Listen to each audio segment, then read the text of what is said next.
السلام علیکم ورحمۃ اللہ وبرکاتہ نحمده ونصلی علی رسولہ الکریم اما بعد فاعوذ باللہ من الشیطان الرجیم بسم اللہ الرحمن الرحیم رب اشرح لی صدری ویسر لی امری واحلل عقدۃ من لسانی یفقہوا قولی۔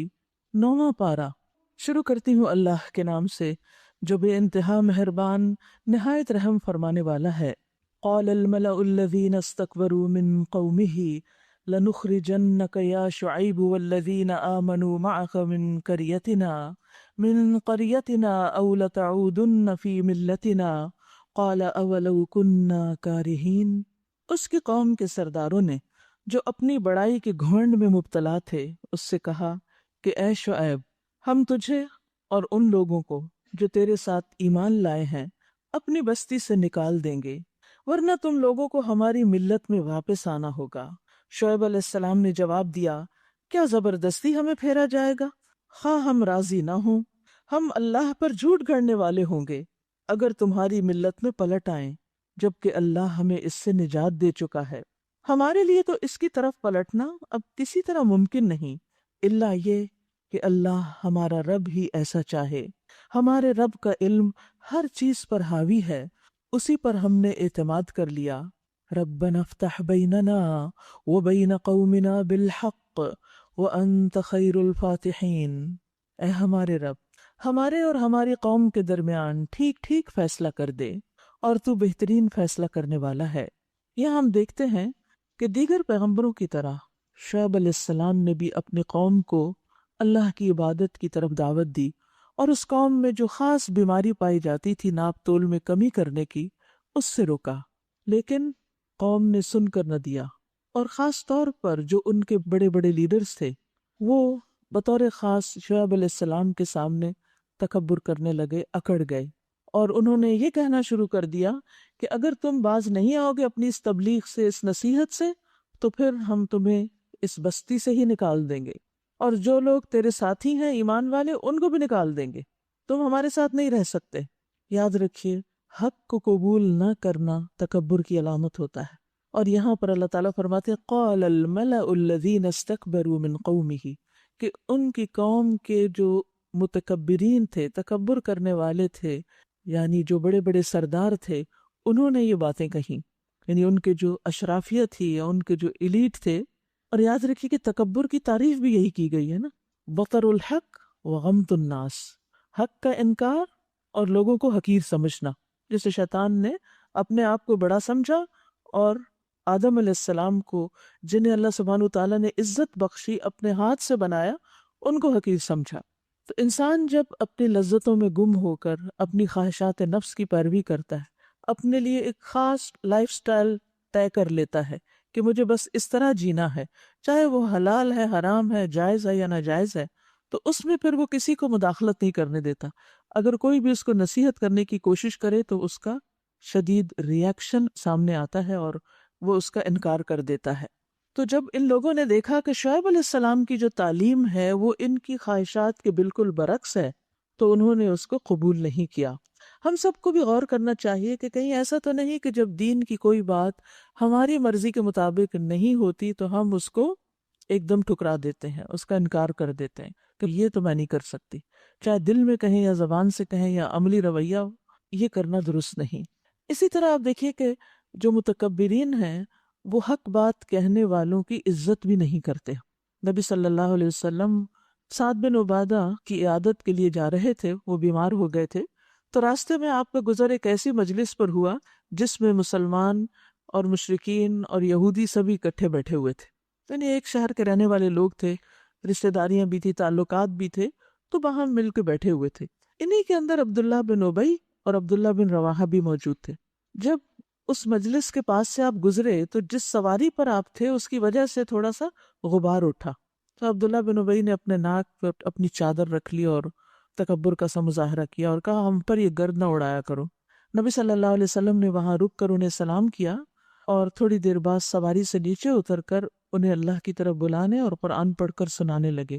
یہ دیکھ کر عبداللہ بن ابی کہنے لگا، ارے بھائی، جو بات آپ کہہ رہے ہیں اگر یہ سچ ہے تو اس سے اچھی کوئی بات نہیں، لیکن آپ ہماری مجلسوں میں آ کر ہمیں تکلیف نہ دیا کریں، یعنی ہم اپنی باتوں میں لگے ہوتے ہیں، آپ ہمیں یہ سنانے لگتے ہیں، آپ اپنے ٹھکانے پہ واپس چلے جائیں۔ اور جو آدمی وہاں آئیں آپ کے پاس، بس آپ ان کو بتایا کریں، آپ ہمارے پاس آ کے نہیں بتائیں، جو آپ کے پاس آئے بس اپنی تبلیغ وہیں تک رکھیں۔ اب دیکھیے کہ کس قدر تکلیف دہ جملے تھے یہ، اللہ کا کلام سن کر کس طرح کا ریاکشن تھا جو عبداللہ بن ابی شو کر رہا تھا۔ اس پر عبداللہ بن رواحہ کہنے لگے آپ ہماری مجالس میں ضرور تشریف لایا کریں، یعنی وہ آپ کو ویلکم کرنے لگے کیونکہ ہم اسے پسند کرتے ہیں۔ اسی طرح وہاں بیٹھے مسلمانوں اور مشرکین اور یہود کے درمیان کچھ تلخ کلامی ہونے لگی، کچھ بحث مباحثے ہونے لگے، اور قریب تھا کہ آپس میں ایک دوسرے سے لڑائی جھگڑا ہو جاتا۔ نبی صلی اللہ علیہ وسلم انہیں مسلسل خاموش کراتے رہے۔ جب وہ لوگ پرسکون ہو گئے تو نبی صلی اللہ علیہ وسلم اپنی سواری پہ سوار ہو کر سعد بن عبادہ کی طرف چلے گئے۔ تو آپ دیکھیے کہ خود اللہ کے رسول صلی اللہ علیہ وسلم کو کیسی کیسی مخالفتوں، کیسے کیسے طنز اور کیسی کیسی باتوں کا سامنا کرنا پڑا، لیکن آپ نے اپنا کام جاری رکھا۔ لیکن آپ جانتے ہیں کہ اللہ کے رسول صلی اللہ علیہ وسلم کا اخلاق اتنا بلند تھا کہ یہی عبداللہ بن ابی جو ساری زندگی ایک مسئلہ بنا رہا، جب وہ فوت ہو گیا اور اس کے بیٹے نے آپ سے کہا کہ آپ جنازہ پڑھا دیں، اور آپ نے اس کے لیے اپنی قمیص بھی بھیجی اس کو کفن پہنانے کے لیے، تو آپ صلی اللہ علیہ وسلم جب جنازے کے لیے تشریف لے گئے تو اللہ سبحانہ وتعالیٰ نے فرمایا کہ استغفر لہم او لا تستغفر لہم، خواہ ان کے لیے استغفار کرو یا نہ کرو، اگر آپ 70 بار بھی کریں گے تو اللہ ان کو نہیں بخشے گا، ان کے اعمال کی وجہ سے۔ پھر بھی آپ نے فرمایا کہ میں 70 سے زیادہ بار کر دوں گا۔ آپ نے جنازہ پڑھا دیا۔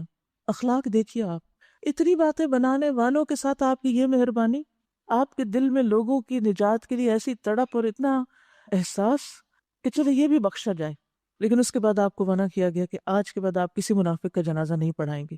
تو صحابہ جو تھے وہ نبی صلی اللہ علیہ وسلم کو دیکھتے تھے کہ آپ کس کا جنازہ پڑھاتے ہیں، جس کا آپ پڑھائیں گے ہم بھی ساتھ شریک ہو جائیں گے، اور اگر آپ نہیں پڑھاتے تو ہم بھی نہیں جائیں گے اس میں۔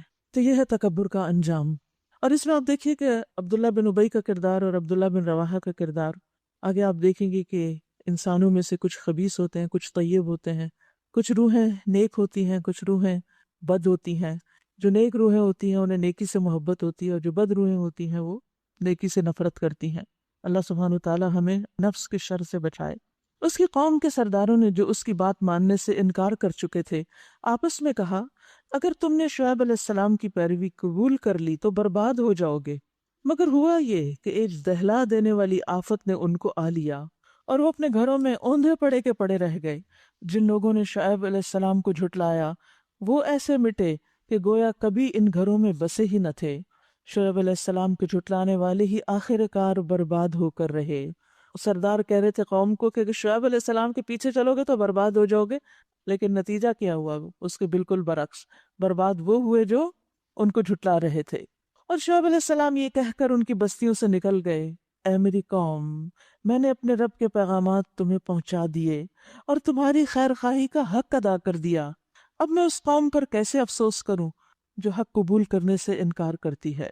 کبھی ایسا نہیں ہوا کہ ہم نے کسی بستی میں نبی بھیجا ہو اور اس بستی کے لوگوں کو پہلے تنگی اور سختی میں مبتلا نہ کیا ہو، یعنی پہلے ان کو آزمایا اس خیال سے کہ شاید وہ عاجزی پر اتر آئیں، پھر ہم نے ان کی بدحالی کو خوشحالی سے بدل دیا، یہاں تک کہ وہ خوب پھلے پھولے اور کہنے لگے ہمارے اسلاف پر بھی اچھے اور برے دن آتے ہی رہے ہیں۔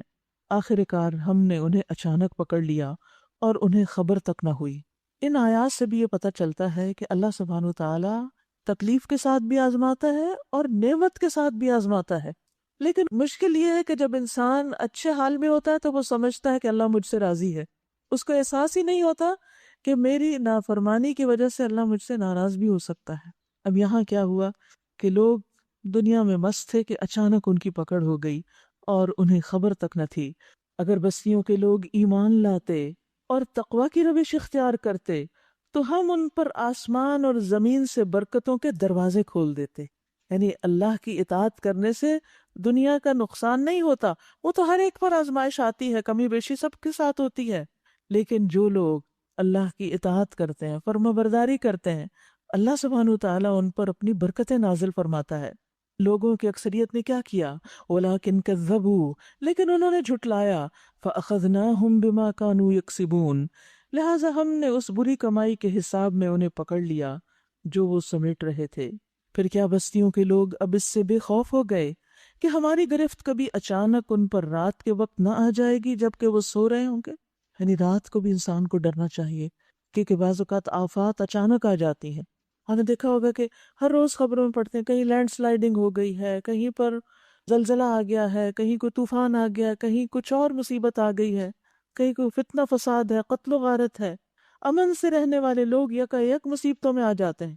تو اگر اللہ سبحانہ و تعالیٰ ہمیں امن کی رات دے تو اس میں بھی اللہ سے ڈرتے رہنا چاہیے کہ کہیں ہم پر کوئی تکلیف یا آزمائش نہ آ جائے، اور اللہ سے توبہ استغفار کرتے رہیں۔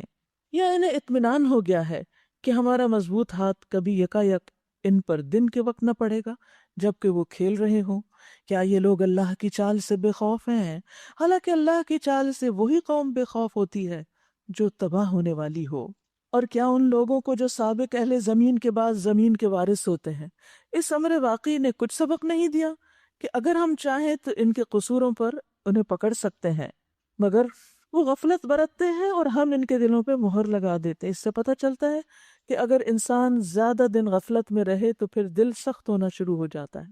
جو ہی دل کے اوپر کچھ ذرا سی بھی گرد آئے تو فوراً رخ کریں نیکی کے کاموں کی طرف تاکہ دل روشن ہو جائے، اور جب دلوں پہ مہر لگ جاتی ہے تو کیا ہوتا ہے؟ پھر وہ کچھ نہیں سنتے۔ فَهُمْ لَا يَسْمَعُونَ، یہ قومیں جن کے قصے ہم آپ کو سنا رہے ہیں، ان کے رسول ان کے پاس کھلی کھلی نشانیاں لے کر آئے، مگر جس چیز کو وہ ایک دفعہ جھٹلا چکے تھے پھر اسے ماننے والے نہ تھے۔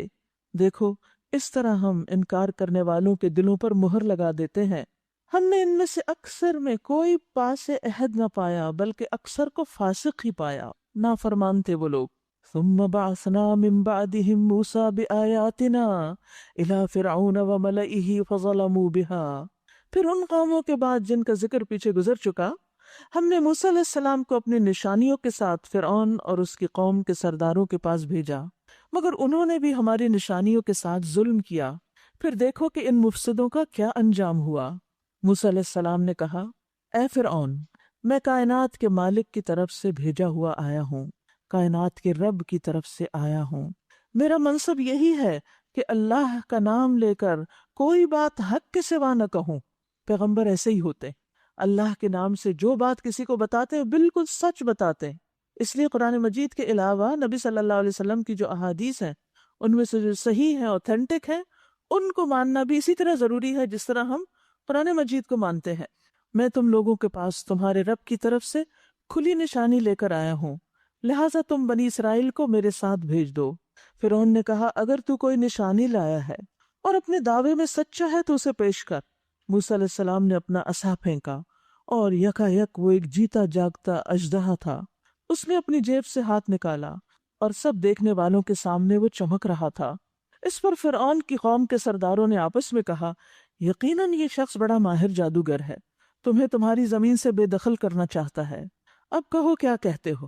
پھر ان سب نے فرعون کو مشورہ دیا کہ اسے اور اس کے بھائی کو انتظار میں رکھیے اور تمام شہروں میں ہرکارے بھیج دیجیے، یعنی لوگوں کو جمع کرنے والے، کہ ہر ماہر فن جادوگر کو آپ کے پاس لے آئیں۔ چنانچہ جادوگر فرعون کے پاس آ گئے۔ انہوں نے کہا، اگر ہم غالب رہے تو ہمیں اس کا صلہ تو ضرور ملے گا نا؟ فرعون نے جواب دیا، ہاں، اور تم مقرب بارگاہ ہوگے۔ پھر انہوں نے موسیٰ سے کہا، تم پھینکتے ہو یا ہم پھینکیں؟ موسیٰ نے جواب دیا، تم ہی پھینکو۔ انہوں نے جو اپنے انشر پھینکے تو نگاہوں کو مسحور اور دلوں کو خوف زدہ کر دیا اور بڑا ہی زبردست جادو بنا لائے۔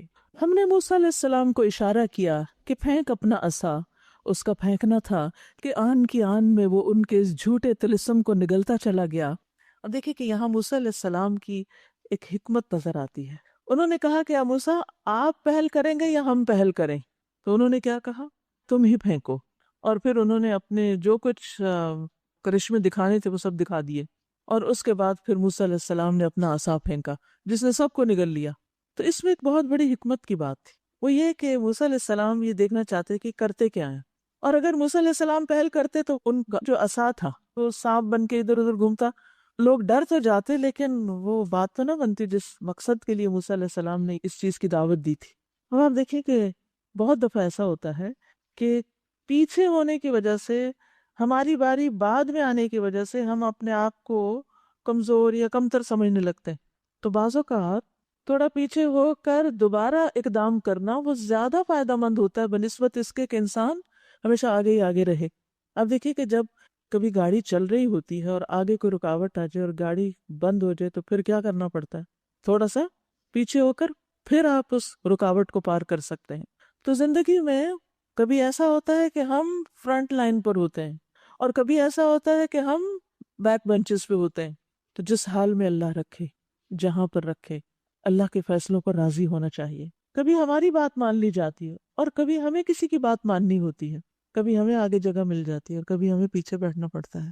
تو اپنے دل کو ان مختلف مقامات پر راضی رکھنا کہ کوئی بات نہیں، پھر کیا ہوا، کوئی بات نہیں، کیونکہ اس وقت انسان ایک دم دل چھوٹا کر بیٹھتا ہے اور بہت دیر اسی غم میں مبتلا رہتا ہے کہ میرے ساتھ ایسا کیوں ہو گیا، حالانکہ اس میں بھی خیر ہوتی ہے۔ تو موسیٰ علیہ السلام نے تو یہاں خود ہی آپٹ کیا کہ تم لوگ پہلے پھینکو، اور پھر موسیٰ علیہ السلام نے ہر چیز کا جائزہ لے لیا کہ کیا کچھ لائے ہیں، آخر کتنا ہے، اور اس کے بعد جب دیکھا کہ ہاں ہے تو کافی، لیکن اللہ کے حکم سے جب عصا پھینکا تو سب صفائی ہو گئی۔ اس طرح جو حق تھا وہ حق ثابت ہوا اور جو کچھ انہوں نے بنا رکھا تھا وہ باطل ہو کر رہ گیا۔ فرعون اور اس کے ساتھی میدان مقابلہ میں مغلوب ہوئے بلکہ الٹا ذلیل ہو گئے، اور جادوگروں کا حال یہ ہوا کہ گویا کسی چیز نے اندر سے انہیں سجدے میں گرا دیا۔ وہ ایمان جاگ اٹھا جو فطرت میں تھا، کہنے لگے ہم نے مان لیا رب العالمین کو، آمنا برب العالمین رب موسیٰ و ہارون، وہی جو رب ہے موسیٰ اور ہارون کا علیہ السلام۔ قال فرعون آمنتم به قبل ان آذن لکم، فرعون نے کہا تم اس پر ایمان لے آئے اس سے پہلے کہ میں تمہیں اجازت دوں، میری اجازت کے بغیر؟ یقیناً یہ کوئی خفیہ سازش تھی جو تم لوگوں نے اس دارالسلطنت میں کی تاکہ اس کے مالکوں کو اقتدار سے بے دخل کر دو۔ ایک دم الزام تراشی۔ اچھا تو اس کا نتیجہ اب تمہیں معلوم ہوتا ہے، میں تمہارے ہاتھ پاؤں مخالف سمتوں سے کٹوا دوں گا اور اس کے بعد تم سب کو سولی پہ چڑھا دوں گا۔ سوچئے کتنی سخت دھمکی تھی فرعون کی طرف سے ان سارے جادوگروں کے خلاف جو فرعون کے کہنے پر حاضر ہوئے تھے اپنے سارے کرتب دکھانے اور اس سے انعام مانگ رہے تھے اور سب کچھ وہ ڈیل ہو رہی تھی، لیکن انہوں نے کیا جواب دیا؟ قالوا انا الی ربنا منقلبون، بے شک ہم اپنے رب کی طرف پلٹنے والے ہیں۔ تو جس بات پر ہم سے انتقام لینا چاہتا ہے وہ اس کے سوا کچھ نہیں کہ ہمارے رب کی نشانیاں جب ہمارے سامنے آ گئیں تو ہم نے انہیں مان لیا۔ ربنا افرغ علینا صبرا وتوفنا مسلمین، اے ہمارے رب ہم پر صبر کا فیضان کر اور ہمیں دنیا سے اٹھا تو اس حال میں کہ ہم تیرے فرما بردار ہوں۔ اس موقع پر آپ دیکھیے کہ جب جان کو خطرہ تھا تو انہوں نے کون سی دعا مانگی؟ صبر کی دعا مانگی۔ یا اللہ ہمیں ایسی طاقت عطا کر جس کے ذریعے ہم وہ کچھ برداشت کر سکیں جس کی فرعون ہمیں دھمکی دے رہا ہے۔ یاد رکھیے صبر کی خوف کے موقع پر بھی ضرورت ہوتی ہے تاکہ انسان کا دل جمع رہے، کیونکہ یہ دھمکی بہت بڑی دھمکی تھی، اتنی بڑی دھمکی تھی کہ جسے انسان برداشت نہیں کر سکتا۔ اپنے آپ کو وہاں رکھ کے دیکھیے، کوئی آپ کو یہ کہے کہ آپ کا ہاتھ پاؤں کاٹ دیا جائے گا اور آپ کو سولی پہ لٹکا دیا جائے گا اگر آپ اس کام سے باز نہ آئے تو واقعی کیا کیفیت ہوگی۔ لیکن انہوں نے اپنے نفسوں کو مضبوط کرنے کے لیے، جمانے کے لیے، اس خوف کا مقابلہ کرنے کے لیے، اس دہشت کا مقابلہ کرنے کے لیے اللہ سے صبر کی دعا کی۔ ہمارے ہاں عام طور پر صبر کسی مصیبت کے آ جانے کے بعد کیا جاتا ہے یا سمجھا جاتا ہے کہ اب، لیکن یہاں پر ابھی مصیبت آئی نہیں، وہ دکھائی دے رہی ہے سامنے، لیکن اس کا مقابلہ کرنے کے لیے وہ دعا کر رہے ہیں۔ تو یاد رکھیے آئندہ کبھی خوف ہو، کبھی کسی چیز کی پریشانی ہو کہ کہیں یہ نہ ہو جائے، کہیں وہ نہ ہو جائے، تو اس وقت بھی اللہ سبحانہ تعالیٰ سے صبر مانگیے۔ اور دعا بھی کیسے کی؟ کہا ربنا افرغ علینا صبرا، اللہ ہم پہ صبر انڈیل دے۔ افراغ کہتے ہیں کہ برتن میں جو کچھ ہو وہ سب کا سب انڈیل دیا جائے، کچھ بھی باقی نہ بچے۔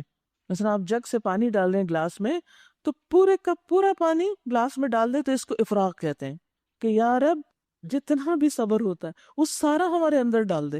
اور جب دل صبر سے بھر جائے تو پھر دل کے اندر کیسی کیسی قوت ہوگی، کوئی بزدلی کا نام نہیں ہوگا، پھر ایسے خوف کا مقابلہ کرنے کی سکت آ جائے گی۔ کہیں بھی ایسی کوئی کیفیت آئے کہ جس میں آپ خوف کا شکار ہوئے، گھبراہٹ، کہ یا رب ہمارے قدم جما دے، ہمیں صبر عطا کر دے۔ اور پھر ساتھ انہوں نے ایک اور دعا بھی مانگی، وہ توفنا مسلمین، اور ہمیں اسلام کی حالت میں فوت کرنا۔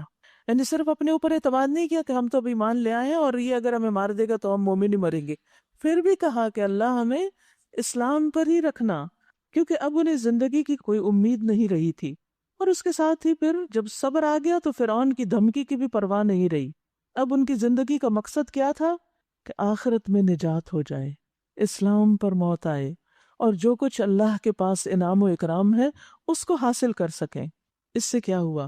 فرعون ہی ذلیل ہوا اور اس کی دھمکی باطل ہو گئی۔ یاد رکھیے، صبر سب سے زیادہ وسیع اور بہترین نعمت، لہٰذا آج کی اس دعا کو پکڑ لیں، ربنا افرغ علینا صبرا۔ مثلاً یہاں آنے میں کوئی مشکل پیش آ رہی ہے، کوئی رکاوٹ آ رہی، کچھ ہو رہا ہے، ربنا افرغ علینا صبرا۔ ابو سعید خدری کہتے ہیں کہ انصار کے کچھ لوگوں نے رسول اللہ صلی اللہ علیہ وسلم سے مال کا سوال کیا تو آپ نے ان کو دے دیا، انہوں نے پھر مانگا، آپ نے پھر دے دیا، حتیٰ کہ آپ کے پاس جو کچھ تھا سارا ہی ختم ہو گیا۔ تو آپ نے فرمایا میرے پاس جو بھی مال ہوگا میں تم سے ہرگز بچا کے نہیں رکھوں گا، وہ تمہیں کو دوں گا، تمہیں میں بانٹوں گا، لیکن جو شخص سوال سے بچنے کی کوشش کرے گا اللہ اسے بچا لے گا، اسے کسی کا محتاج نہیں کرے گا۔ جو بے نیازی اختیار کرے گا اللہ اسے بے نیاز کر دے گا، اور جو صبر کرے گا اللہ اس کو صبر عطا کر دے گا۔ اب یہاں صبر کیا ہے؟ سوال سے بچنا، اور کسی کو کوئی ایسا عطیہ تحفہ نہیں دیا گیا جو صبر سے بہتر اور وسیع تر ہو۔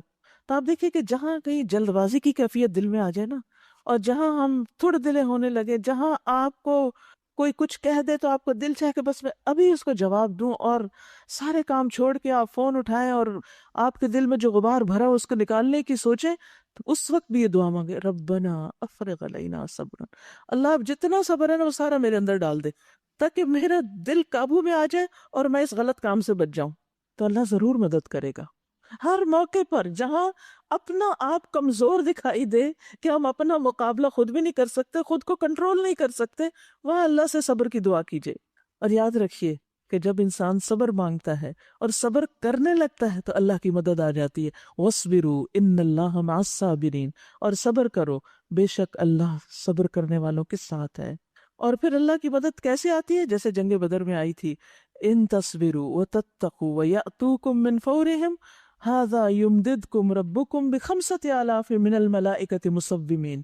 کیوں نہیں، اگر تم صبر کرو اور اللہ سے ڈرتے رہو، اور اگر دشمن تم پر فوراً چڑھ آئے تو تمہارا رب خاص نشان رکھنے والے 5000 فرشتوں سے تمہاری مدد کرے گا۔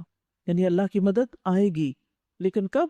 ان تصبروا وتتقوا، تم سے بھی تو کچھ چاہیے نا، اور وہ صبر ہے اور تقوی ہے۔ تم صبر کرو گے مدد آئے گی، اور پھر آخرت میں اجر عظیم، انما یوفی الصابرون اجرہم بغیر حساب، صبر کرنے والوں کو ان کا اجر بے حساب، ان لمیٹڈ دیا جائے گا۔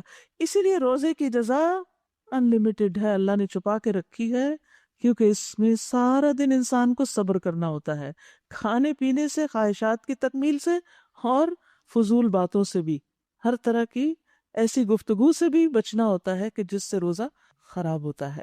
وقال الملأ من قوم فرعون اتذر موسى وقومه ليفسدوا في الارض ويذرك وآلهتك۔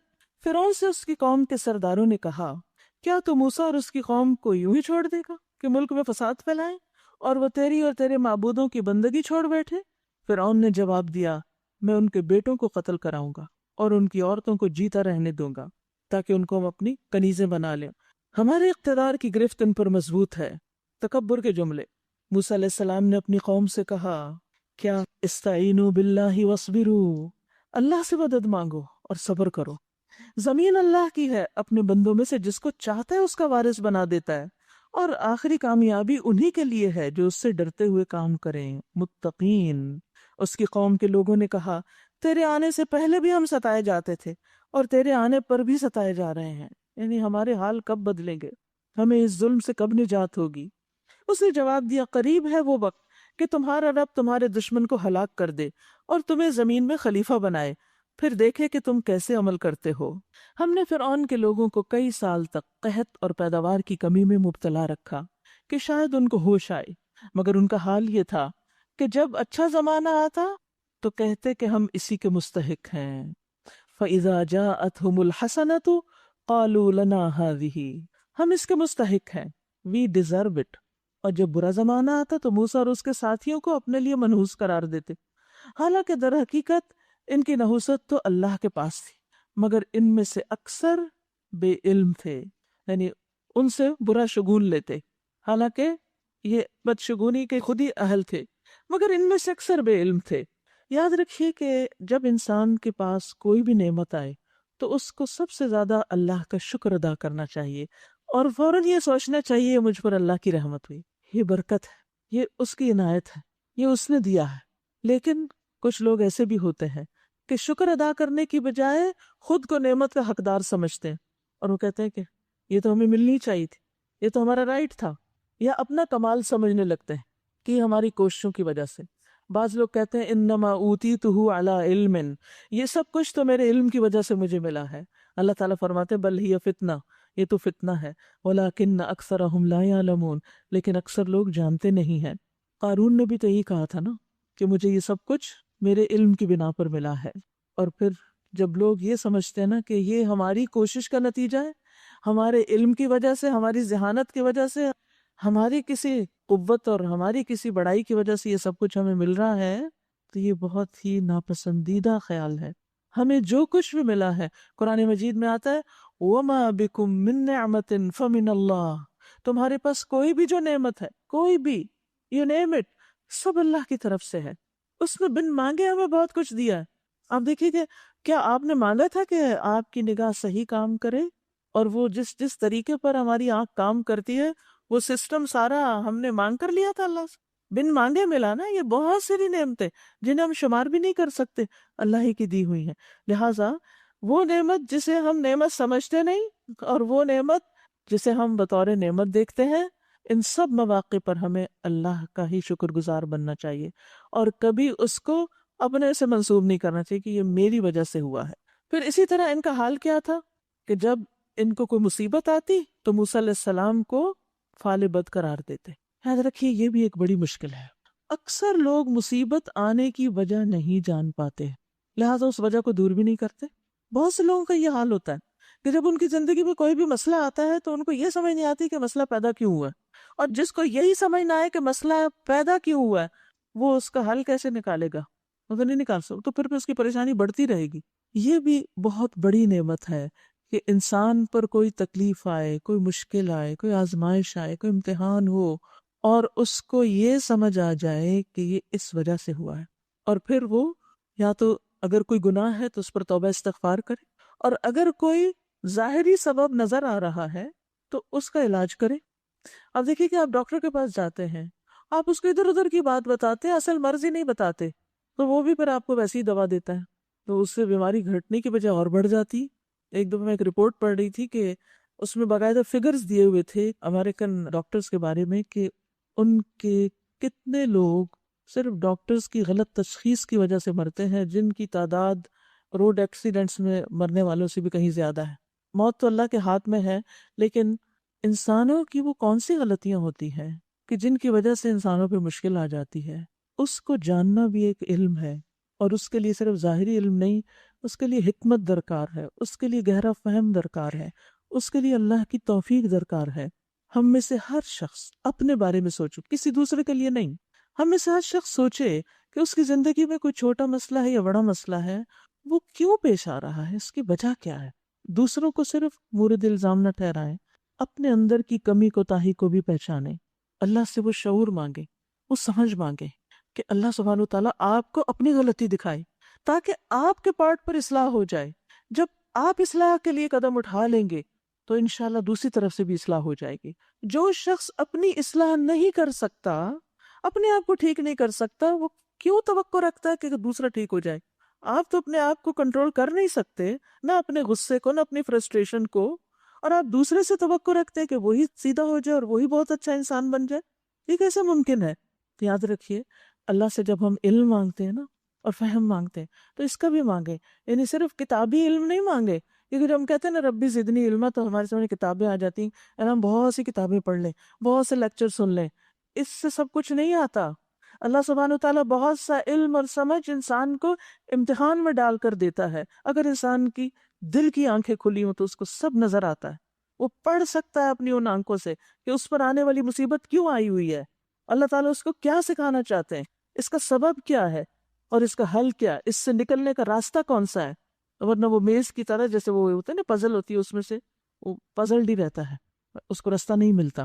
لوگوں کی اکثریت یہ نہیں جانتی کہ ان پہ جو قحط سالی یا تکلیفیں جو ان کے گناہوں کی وجہ سے آئی ہیں، یا اللہ سبحانہ وتعالیٰ ان کو سکھانا چاہتا ہے کچھ، اور کیا سکھانا چاہتا ہے وہ. جب اس سے کچھ نہیں سیکھتے تو یہ انسان کے لیے، دنیا کے لیے بھی بدبختی اور آخرت کے لیے بدبختی کا باعث بن جاتا ہے. سعید کہتے ہیں کہ میں سلمان کے ساتھ، اپنے ساتھی کے ساتھ، کندہ کے ایک مریض کی عادت کے لیے گیا. جب وہ مریض کے پاس آئے تو انہوں نے کہا خوش ہو جاؤ، مومن کے مرض کو اللہ کفارہ اور اپنی رضا کا سبب بنا دیتا ہے، اور فاجر کا مرض ایسا ہے جیسے اونٹ کہ اس کے مالک نے اسے باندھ دیا اور اس کے بعد کھول دیا، اسے نہیں پتا باندھا کیوں اور کھولا کیوں، کیا مقصد تھا اس بیماری کا. لیکن مومن کو سمجھ آ جاتی ہے کہ مجھ پر یہ جو بیماری آئی ہے یہ کیوں آئی ہے، اس کی اصل وجہ. دیکھیے ہم غلط وجوہات تلاش کرتے رہتے ہیں دوسروں میں اور جگہوں پر، اپنا کیا قصور ہے میرا، میں نے کہاں غلطی کی. اور پھر جب وہ اس سے نکلتا ہے تو وہ خوش ہو جاتا ہے کہ اللہ نے میرے اس کے بدلے گناہ معاف کر دیے ہیں، اور دعائیں کرتا ہے کہ اللہ اس تکلیف کو اپنی رضا کا سبب بنا دے اور اس کے ذریعے درجات کی بلندی عطا کر. تو ایک دعا ہے، اللہم ارینی حقیقت الاشیاء کما ہیا، اللہ مجھے چیزوں کی حقیقت ویسے ہی دکھا دے جیسے وہ ہے، نہ میں اپنے آپ کو دھوکہ دوں اور نہ کسی اور کو دھوکے میں رکھوں. سب سے بڑا دھوکہ وہ ہے جو انسان خود اپنے آپ کو دیتا ہے، اپنے گناہوں کی تعویلیں کر کر کے اور دوسروں کے بارے میں بدگمانی کر کر کے. اس کی وجہ سے انسان پھر اس گناہوں کی دلدل سے باہر نکل ہی نہیں سکتا. اسے نہیں سمجھ آتی یہ اونٹ کیوں باندھا گیا اور کیوں کھول دیا گیا. انہوں نے موسیٰ سے کہا کہ تو ہمیں مسحور کرنے کے لیے خواہ کوئی نشانی لے آئے، ہم تو تیری بات ماننے والے نہیں. آخر کار ہم نے ان پر طوفان بھیجا، ٹڈی دل چھوڑے، سرسریاں پھیلائیں، مینڈک نکالے، خون برسایا، یہ سب نشانیاں الگ الگ کر کے دکھائیں، مگر وہ سرکشی کیے چلے گئے اور وہ بڑے ہی مجرم لوگ تھے. جب کبھی ان پر بلا نازل ہو جاتی تو کہتے اے موسیٰ تجھے اپنے رب کی طرف سے جو منصب حاصل ہے اس کی بنا پر ہمارے حق میں دعا کر. خود نہیں دعا کرتے، خود عاجزی نہیں کرتے. اللہ تعالیٰ مصیبت میں مبتلا کرتے، تکلیف میں، تاکہ بندہ گڑ گڑائے، روئے، معافی مانگے، اللہ کی طرف رجوع کرے. لیکن ایسے متکبرین خود دعا کرنے کے بجائے کسی کو کہہ دیتے ہیں ہم مشکل میں، تم ہمارے لیے دعا کر دو. بھئی اللہ تو چاہتا تم اللہ کے سامنے سجدے میں گرو، اور تم ابھی بھی نہیں اس کے آگے جھکتے اور صرف دوسروں پر ہی رکھتے ہو کہ وہ تمہارے لیے دعائیں کرتے رہیں. دوسروں کی دعائیں بھی اس وقت قبول ہوتی ہیں جب بندہ اپنے لیے خود بھی دعا کر رہا ہو. اور وہ کہتے کہ اب اگر تم ہم سے یہ بلا ٹلوا دو گے تو ہم تمہاری بات مان لیں گے اور بنی اسرائیل کو تمہارے ساتھ بھیج دیں گے. مگر جب ہم ان پر سے اپنا عذاب ایک وقت مقرر تک کے لیے جس کو وہ بہرحال پہنچنے والے تھے ہٹا لیتے تو وہ یکا یک اپنے عہد سے پھر جاتے، بھول جاتے کہ انہوں نے کیا وعدہ کیا تھا. تب ہم نے ان سے انتقام لیا اور انہیں سمندر میں غرق کر دیا، کیونکہ انہوں نے ہماری نشانیوں کو جھٹلا دیا تھا اور ان سے بے پرواہ ہو گئے تھے. اور ان کی جگہ ہم نے ان لوگوں کو جو کمزور بنا کر رکھے گئے تھے یعنی بنی اسرائیل، اس سرزمین کے مشرق و مغرب کا وارث بنا دیا جسے ہم نے برکتوں سے مالا مال کیا تھا، یعنی فلسطین میں بسا دیا. اس طرح بنی اسرائیل کے حق میں تیرے رب کا وعدہ خیر پورا ہو گیا کیونکہ انہوں نے صبر سے کام لیا تھا. سبحان اللہ، یہ ہے صبر کی جزا. اللہ تعالیٰ اپنے وعدوں کو پورا کرتا ہے. بنی اسرائیل کو کہا گیا تھا، موسیٰ علیہ السلام کے ذریعے کہلوایا گیا کہ اے قوم وَاسْتَعِینُوا بِاللَّهِ وَاصْبِرُوا، اللہ سے مدد مانگتے رہو اور صبر کرو، ابھی انتظار کرو، اللہ سے اچھا گمان رکھ کے اچھے دنوں کا انتظار کرو، اچھے دن بھی آئیں گے. تو پھر چونکہ انہوں نے صبر کیا تو اللہ نے اپنا وعدہ پورا کر دیا. صبر کرنے والوں کے ساتھ اللہ اپنا وعدہ پورا کرتا ہے. لہٰذا انسان کسی بھی تکلیف میں مایوس نہ ہو اللہ کی رحمت سے. اور یہ وعدہ کیا تھا ان کے ساتھ کہ اللہ تمہارے دشمن کو ہلاک کرے گا اور تمہیں نجات دے گا. بنی اسرائیل کے ساتھ اللہ سبحانہ وتعالیٰ نے ایک اور مقام پر بھی یہ بات فرمائی، وَأَوْفُوا بِعَهْدِي أُوفِ بِعَهْدِكُمْ وَإِيَّايَ فَارْهَبُونَ، تم میرا عہد پورا کرو، میں تمہارا عہد پورا کروں گا اور صرف مجھے سے تم ڈرو. یاد رکھیے کہ صبر سے اللہ کا ساتھ ملتا ہے. اللہ سبحانہ وتعالیٰ اجر بھی عطا کرتے ہیں اور مدد بھی دیتے ہیں. اور فرعون اور اس کی قوم کا وہ سب کچھ برباد کر دیا گیا جو وہ بناتے اور چڑھاتے تھے. بنی اسرائیل کو ہم نے سمندر سے گزار دیا، پھر وہ چلے اور راستے میں ایک ایسی قوم پر ان کا گزر ہوا جو اپنے چند بتوں کی گرویدہ بنی ہوئی تھی. کہنے لگے اے موسیٰ ہمارے لیے بھی کوئی ایسا معبود بنا دے جیسے ان لوگوں کے معبود ہیں. موسیٰ علیہ السلام نے کہا تم لوگ بڑی نادانی کی باتیں کرتے ہو، یہ لوگ جس طریقے کی پیروی کر رہے ہیں وہ تو برباد ہونے والا ہے. اور جو عمل وہ کر رہے ہیں وہ سراسر باطل ہے۔ پھر موسیٰ علیہ السلام نے کہا کیا اللہ کے سوا کوئی اور معبود تمہارے لیے تلاش کروں؟ یہ کیسے لوگ ہو تم؟ حالانکہ وہ اللہ ہی ہے جس نے تمہیں دنیا بھر کی قوموں پر فضیلت بخشی۔ آج آپ دیکھیں بنی اسرائیل کی طرح ہم بھی اس فضیلت کو کوئی فضیلت نہیں سمجھتے اور اس دین کی قدر نہیں کرتے اور اس پر شکر ادا نہیں کرتے کہ اللہ نے ہمیں یہ نعمت عطا کی ہے۔ وہ وقت یاد کرو جب ہم نے فرعون والوں سے تمہیں نجات دی تھی، جن کا حال یہ تھا کہ تمہیں سخت عذاب میں مبتلا رکھتے تھے، تمہارے بیٹوں کو قتل کرتے اور تمہاری عورتوں کو زندہ رہنے دیتے تھے، اور اس میں تمہارے رب کی طرف سے تمہاری بڑی آزمائش تھی۔ قتل تو فرعون ہی کرتے تھے، لیکن اللہ تعالیٰ نے فرمایا آزمائش میری طرف سے، میں نے تمہیں اس حال میں ڈالا تھا تمہارے اعمال کی وجہ سے۔ تو یاد رکھیے جب مسلمانوں پر کوئی غیر قوم مسلط ہو جائے تو بظاہر یہ لگتا ہے نا کہ یہ دوسروں کی سازش ہے اور وہ آ کے مصیبت میں مبتلا کر رہے ہیں ان کو، لیکن یہ دراصل اللہ ہی کی طرف سے امتحان ہوتا ہے، اور اس کی حکمت کو بھی سمجھنا چاہیے کہ امتحان کیوں آیا ہے، اور جو ابھی تک امن میں ہے ان کو بھی سبق سیکھنا چاہیے کہ ہم اللہ کی طرف رجوع کریں، کہ اللہ تعالیٰ ہمیں عافیت میں رکھے۔ ہم نے موسیٰ علیہ السلام کو 30 راتوں کے لیے کوہ سینا پر طلب کیا اور بعد میں 10 دن کا اور اضافہ کر دیا۔ اس طرح اس کے رب کی مقرر کردہ مدت پورے 40 دن ہو گئی۔ موسیٰ علیہ السلام نے چلتے ہوئے اپنے بھائی ہارون سے کہا کہ میرے پیچھے تم میری قوم میں میری جانشینی کرنا اور ٹھیک کام کرتے رہنا اور بگاڑ پیدا کرنے والوں کے طریقے پر نہ چلنا۔ جب وہ ہمارے مقرر کیے ہوئے وقت پر پہنچے، یعنی موسیٰ علیہ السلام، تو اس کے رب نے اس سے کلام کیا، تو انہوں نے التجا کی، اے رب میں تجھے دیکھنا چاہتا ہوں، رب ارینی، اے میرے رب مجھے دکھا، انظر الیک، میں تجھے دیکھوں، تجھے دیکھنا چاہتا ہوں۔ قال لن ترانی، کہا تم ہرگز مجھے نہیں دیکھ سکتے، ہاں ذرا سامنے پہاڑ کی طرف دیکھ، اگر وہ اپنی جگہ پر قائم رہ جائے تو مجھے ضرور دیکھ لے گا۔ چنانچہ اس کے رب نے جب پہاڑ پر تجلی کی تو اسے ریزہ ریزہ کر دیا اور موسیٰ بے ہوش ہو کر گر پڑے۔ جب ہوش آیا تو بولے سبحانک، پاک ہے تو، تبت الیک، میں تیری طرف توبہ کرتا ہوں کہ میں نے ایسا مطالبہ ہی کیوں کیا۔ حالانکہ وہ ان کا شوق تھا کہ اللہ کو دیکھیں۔ آپ دیکھیں کہ جو کسی سے محبت کرتا ہے اس کو دیکھنے کا شوق رکھتا ہے۔ ہم سب رسول اللہ صلی اللہ علیہ وسلم کو دیکھنا چاہتے ہیں، صحابہ کو دیکھنا چاہتے ہیں، جن سے ہم محبت کرتے ہیں ہمیں کبھی خواب میں ہی نظر آ جائیں۔ کچھ لوگ باقاعدہ کچھ وظیفے کرتے رہتے ہیں کہ نبی صلی اللہ علیہ وسلم ان کو خواب میں نظر آئیں۔ بہت شوق ہوتا ہے، محبت ہے نا، اس لیے شوق ہے دیکھنے کا۔ اسی طرح کچھ لوگوں کو اللہ کے دیدار کا بھی بڑا شوق ہوتا ہے، خاص الخاص لوگ جو ہوتے ہیں وہ ہر کام اللہ کے چہرے کی خاطر کرتے ہیں، مشکل سے مشکل کام کر لیتے ہیں کہ کل ہمیں یہ سعادت نصیب ہو جائے۔ تو موسیٰ علیہ السلام بھی اللہ سے محبت کرتے تھے، ان کو شوق تھا اللہ کو دیکھنے کا، تو انہوں نے جو دل میں خواہش تھی وہ اس کا اظہار کر دیا، اللہ پاک میں آپ کو دیکھنا چاہتا ہوں۔ اور یہ ہمت کیسے ہوئی؟ جب اللہ تعالیٰ نے کلام کیا۔ اس سے پہلے تو کبھی ایسا مطالبہ نہیں کیا، لیکن ہوتا ہے نا انسان کو جب ایک نعمت ملتی تو انسان چاہتا ہے ایک تھوڑی سی اور بھی مل جائے، ایک قدم اور آگے، ایک ہمت ہو جاتی ہے، جرأت ہو جاتی ہے۔ تو اپنے مطالبے کا اظہار کر لیا، لیکن بعد میں کہا اللہ میں توبہ کرتا ہوں، میں نے ایسی بات بھی کیوں کی، اور سب سے پہلا ایمان لانے والا میں ہوں۔ قال یا موسیٰ انی اصطفیتک علی الناس برسالاتی وبکلامی، فرمایا اے موسیٰ میں نے تمام لوگوں پر ترجیح دے کر تجھے منتخب کر لیا کہ میری پیغمبری کرے اور مجھ سے ہم کلام ہو، بس جو کچھ میں تمہیں دوں اسے لے لو اور شکر بجا لاؤ، فخذ ما آتیتک وکن من الشاکرین۔ اب دیکھیے کہ جب اللہ سبحانہ وتعالیٰ کے منع کردہ چیز سے منع ہو گئے اور توبہ کر لی اور اللہ کی پاکی بیان کی تو اس کے عوض خیر کثیر ملی ان کو۔ یعنی اس مطالبے کے بعد بے ہوش تو ہوئے، گرے، پھر اللہ نے اٹھایا اور انہوں نے توبہ کی، فرمایا کہ میں نے تجھے چن لیا ہے، اپنا رسول بنا لیا ہے، جو میں تمہیں دے رہا ہوں اس کو لے لو اور اس پر شکر ادا کرو۔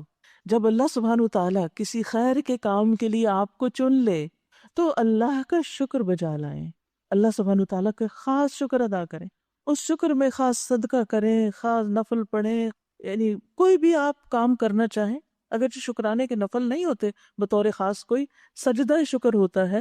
نبی صلی اللہ علیہ وسلم کو جب خوشی کی کوئی خبر ملتی تھی تو آپ سجدہ کرتے تھے شکر کے طور پر۔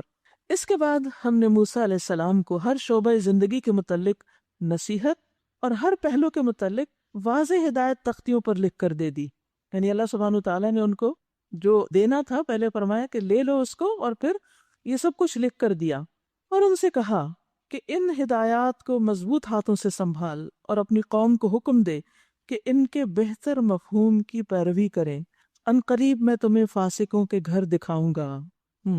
نے اللہ سبحانہ تعالیٰ نے جو احکامات دیے ان کی طرف اشارہ ہے کہ تم ان کو لے لو اور ان میں سے جو بہترین ہے ان کی پیروی کرو۔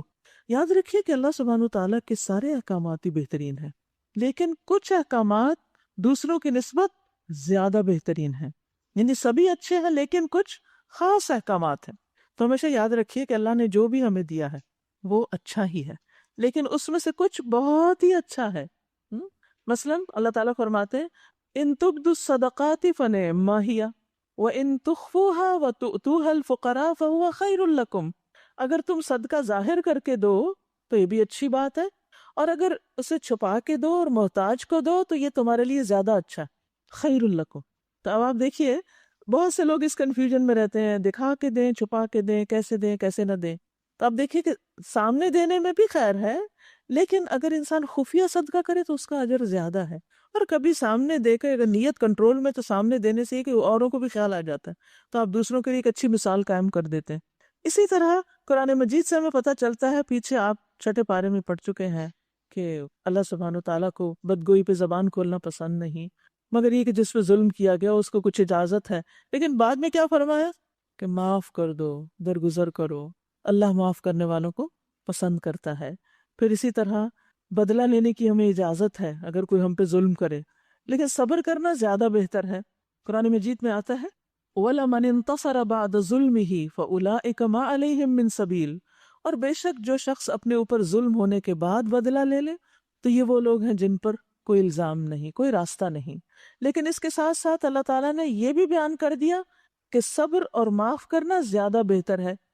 وَلَمَن صَبَرَ وَغَفَرَ إِنَّ ذَلِكَ لَمِنْ عَزْمِ الْأُمُورِ، بلا شبہ جو شخص صبر کر جائے اور معاف کر دے تو یقیناً یہ بڑی ہمت کے کاموں میں سے ہے۔ لیکن عام طور پر ہم معاف کرتے نہیں ہیں، دل میں ضرور رکھ لیتے ہیں اور اس کی تعویل بھی کوئی نہ کوئی کر لیتے ہیں کہ اس وجہ سے نہیں ہم معاف کر رہے، بھلے وجہ کوئی بھی ہو، پھر بھی معاف کر کے درگزر کر کے اپنے تعلقات کی اصلاح کر لینا اللہ کو زیادہ پسند ہے۔ یاد رکھیے کہ عقل مند لوگ ہمیشہ اچھی اور بہتر چیز کو ترجیح دیتے ہیں۔ مثلاً آپ بازار گئے ہیں، کچھ خریدنے لگے ہیں، کیا خرید کے لے آئیں گے؟ وہاں جا کے کچھ دیکھتے ہیں کہ کون سے ایپل زیادہ اچھے ہیں، یہ اچھے ہیں یا وہ اچھے ہیں، خوشبو سونگھ کے دیکھتے ہیں، پھر رنگ دیکھتے ہیں، پھر آگے پیچھے دیکھتے ہیں، پھر بھاؤ پوچھتے ہیں۔ تو عقل مند لوگ سوچ سمجھ کے کچھ خریدتا ہے نا، جو بہترین چیز ہوتی ہے وہ لاتا ہے، اور پھر آ کے ہم بڑے فخر سے کہتے ہیں دیکھو کتنی کم قیمت میں کتنا اچھا لے کر آئے ہیں، یعنی اس سے اپنی عقل مندی ثابت کرتے ہیں۔ اور جو ناسمجھ ہوتا ہے، آپ بازو کا سرونٹس کو پیسے دیتے جاؤ یہ چیز خرید لو، وہ اتنی بیکار ردی اٹھا کے لے آتے، میں تو اس سے اچھا تھا میں خود ہی چلی جاتی۔ تو یاد رکھیے عقل مند لوگ ہمیشہ بہتر کو ترجیح دیتے ہیں۔ قرآن مجید میں اللہ تعالیٰ فرماتے ہیں الذین یستمعون القول فیتبعون احسنہ اولئک الذین ہداہم اللہ واولئک هم اولو الالباب، وہ جو کان لگا کے بات سنتے ہیں، پوری توجہ سے سنتے ہیں کہ کیا بتایا جا رہا ہے، کیا کہا جا رہا ہے، اور پھر اس میں سے سب سے اچھی بات کی پیروی کرتے ہیں۔ وہی نہیں کہتے کہ اس کی بھی تو اجازت ہے نا، وہی ہے لیکن بہتر کیا ہے۔ یہی لوگ ہیں جنہیں اللہ نے ہدایت دی اور یہی عقل مند ہیں، اولو الالباب ہیں۔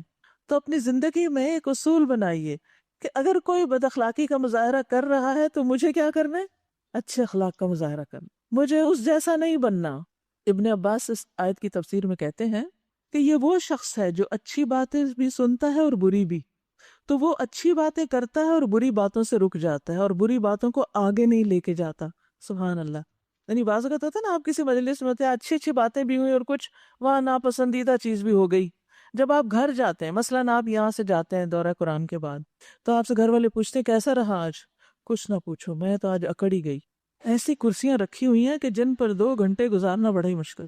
اور کچھ لوگ وہ کیا جواب دیتے ہیں؟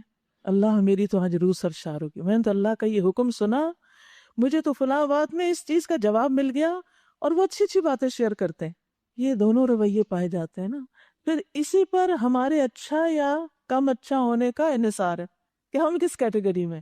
ایک بات کرنے والا کہاں پہنچ جاتا ہے اور دوسرا کہاں جا گرتا ہے۔ ایک شکر گزار ہے، دوسرا صرف خامیاں دیکھتا ہے۔ ایک شخص صرف اچھی چیزوں پہ نظر رکھتا ہے اور دوسرا صرف کانٹے دیکھتا ہے.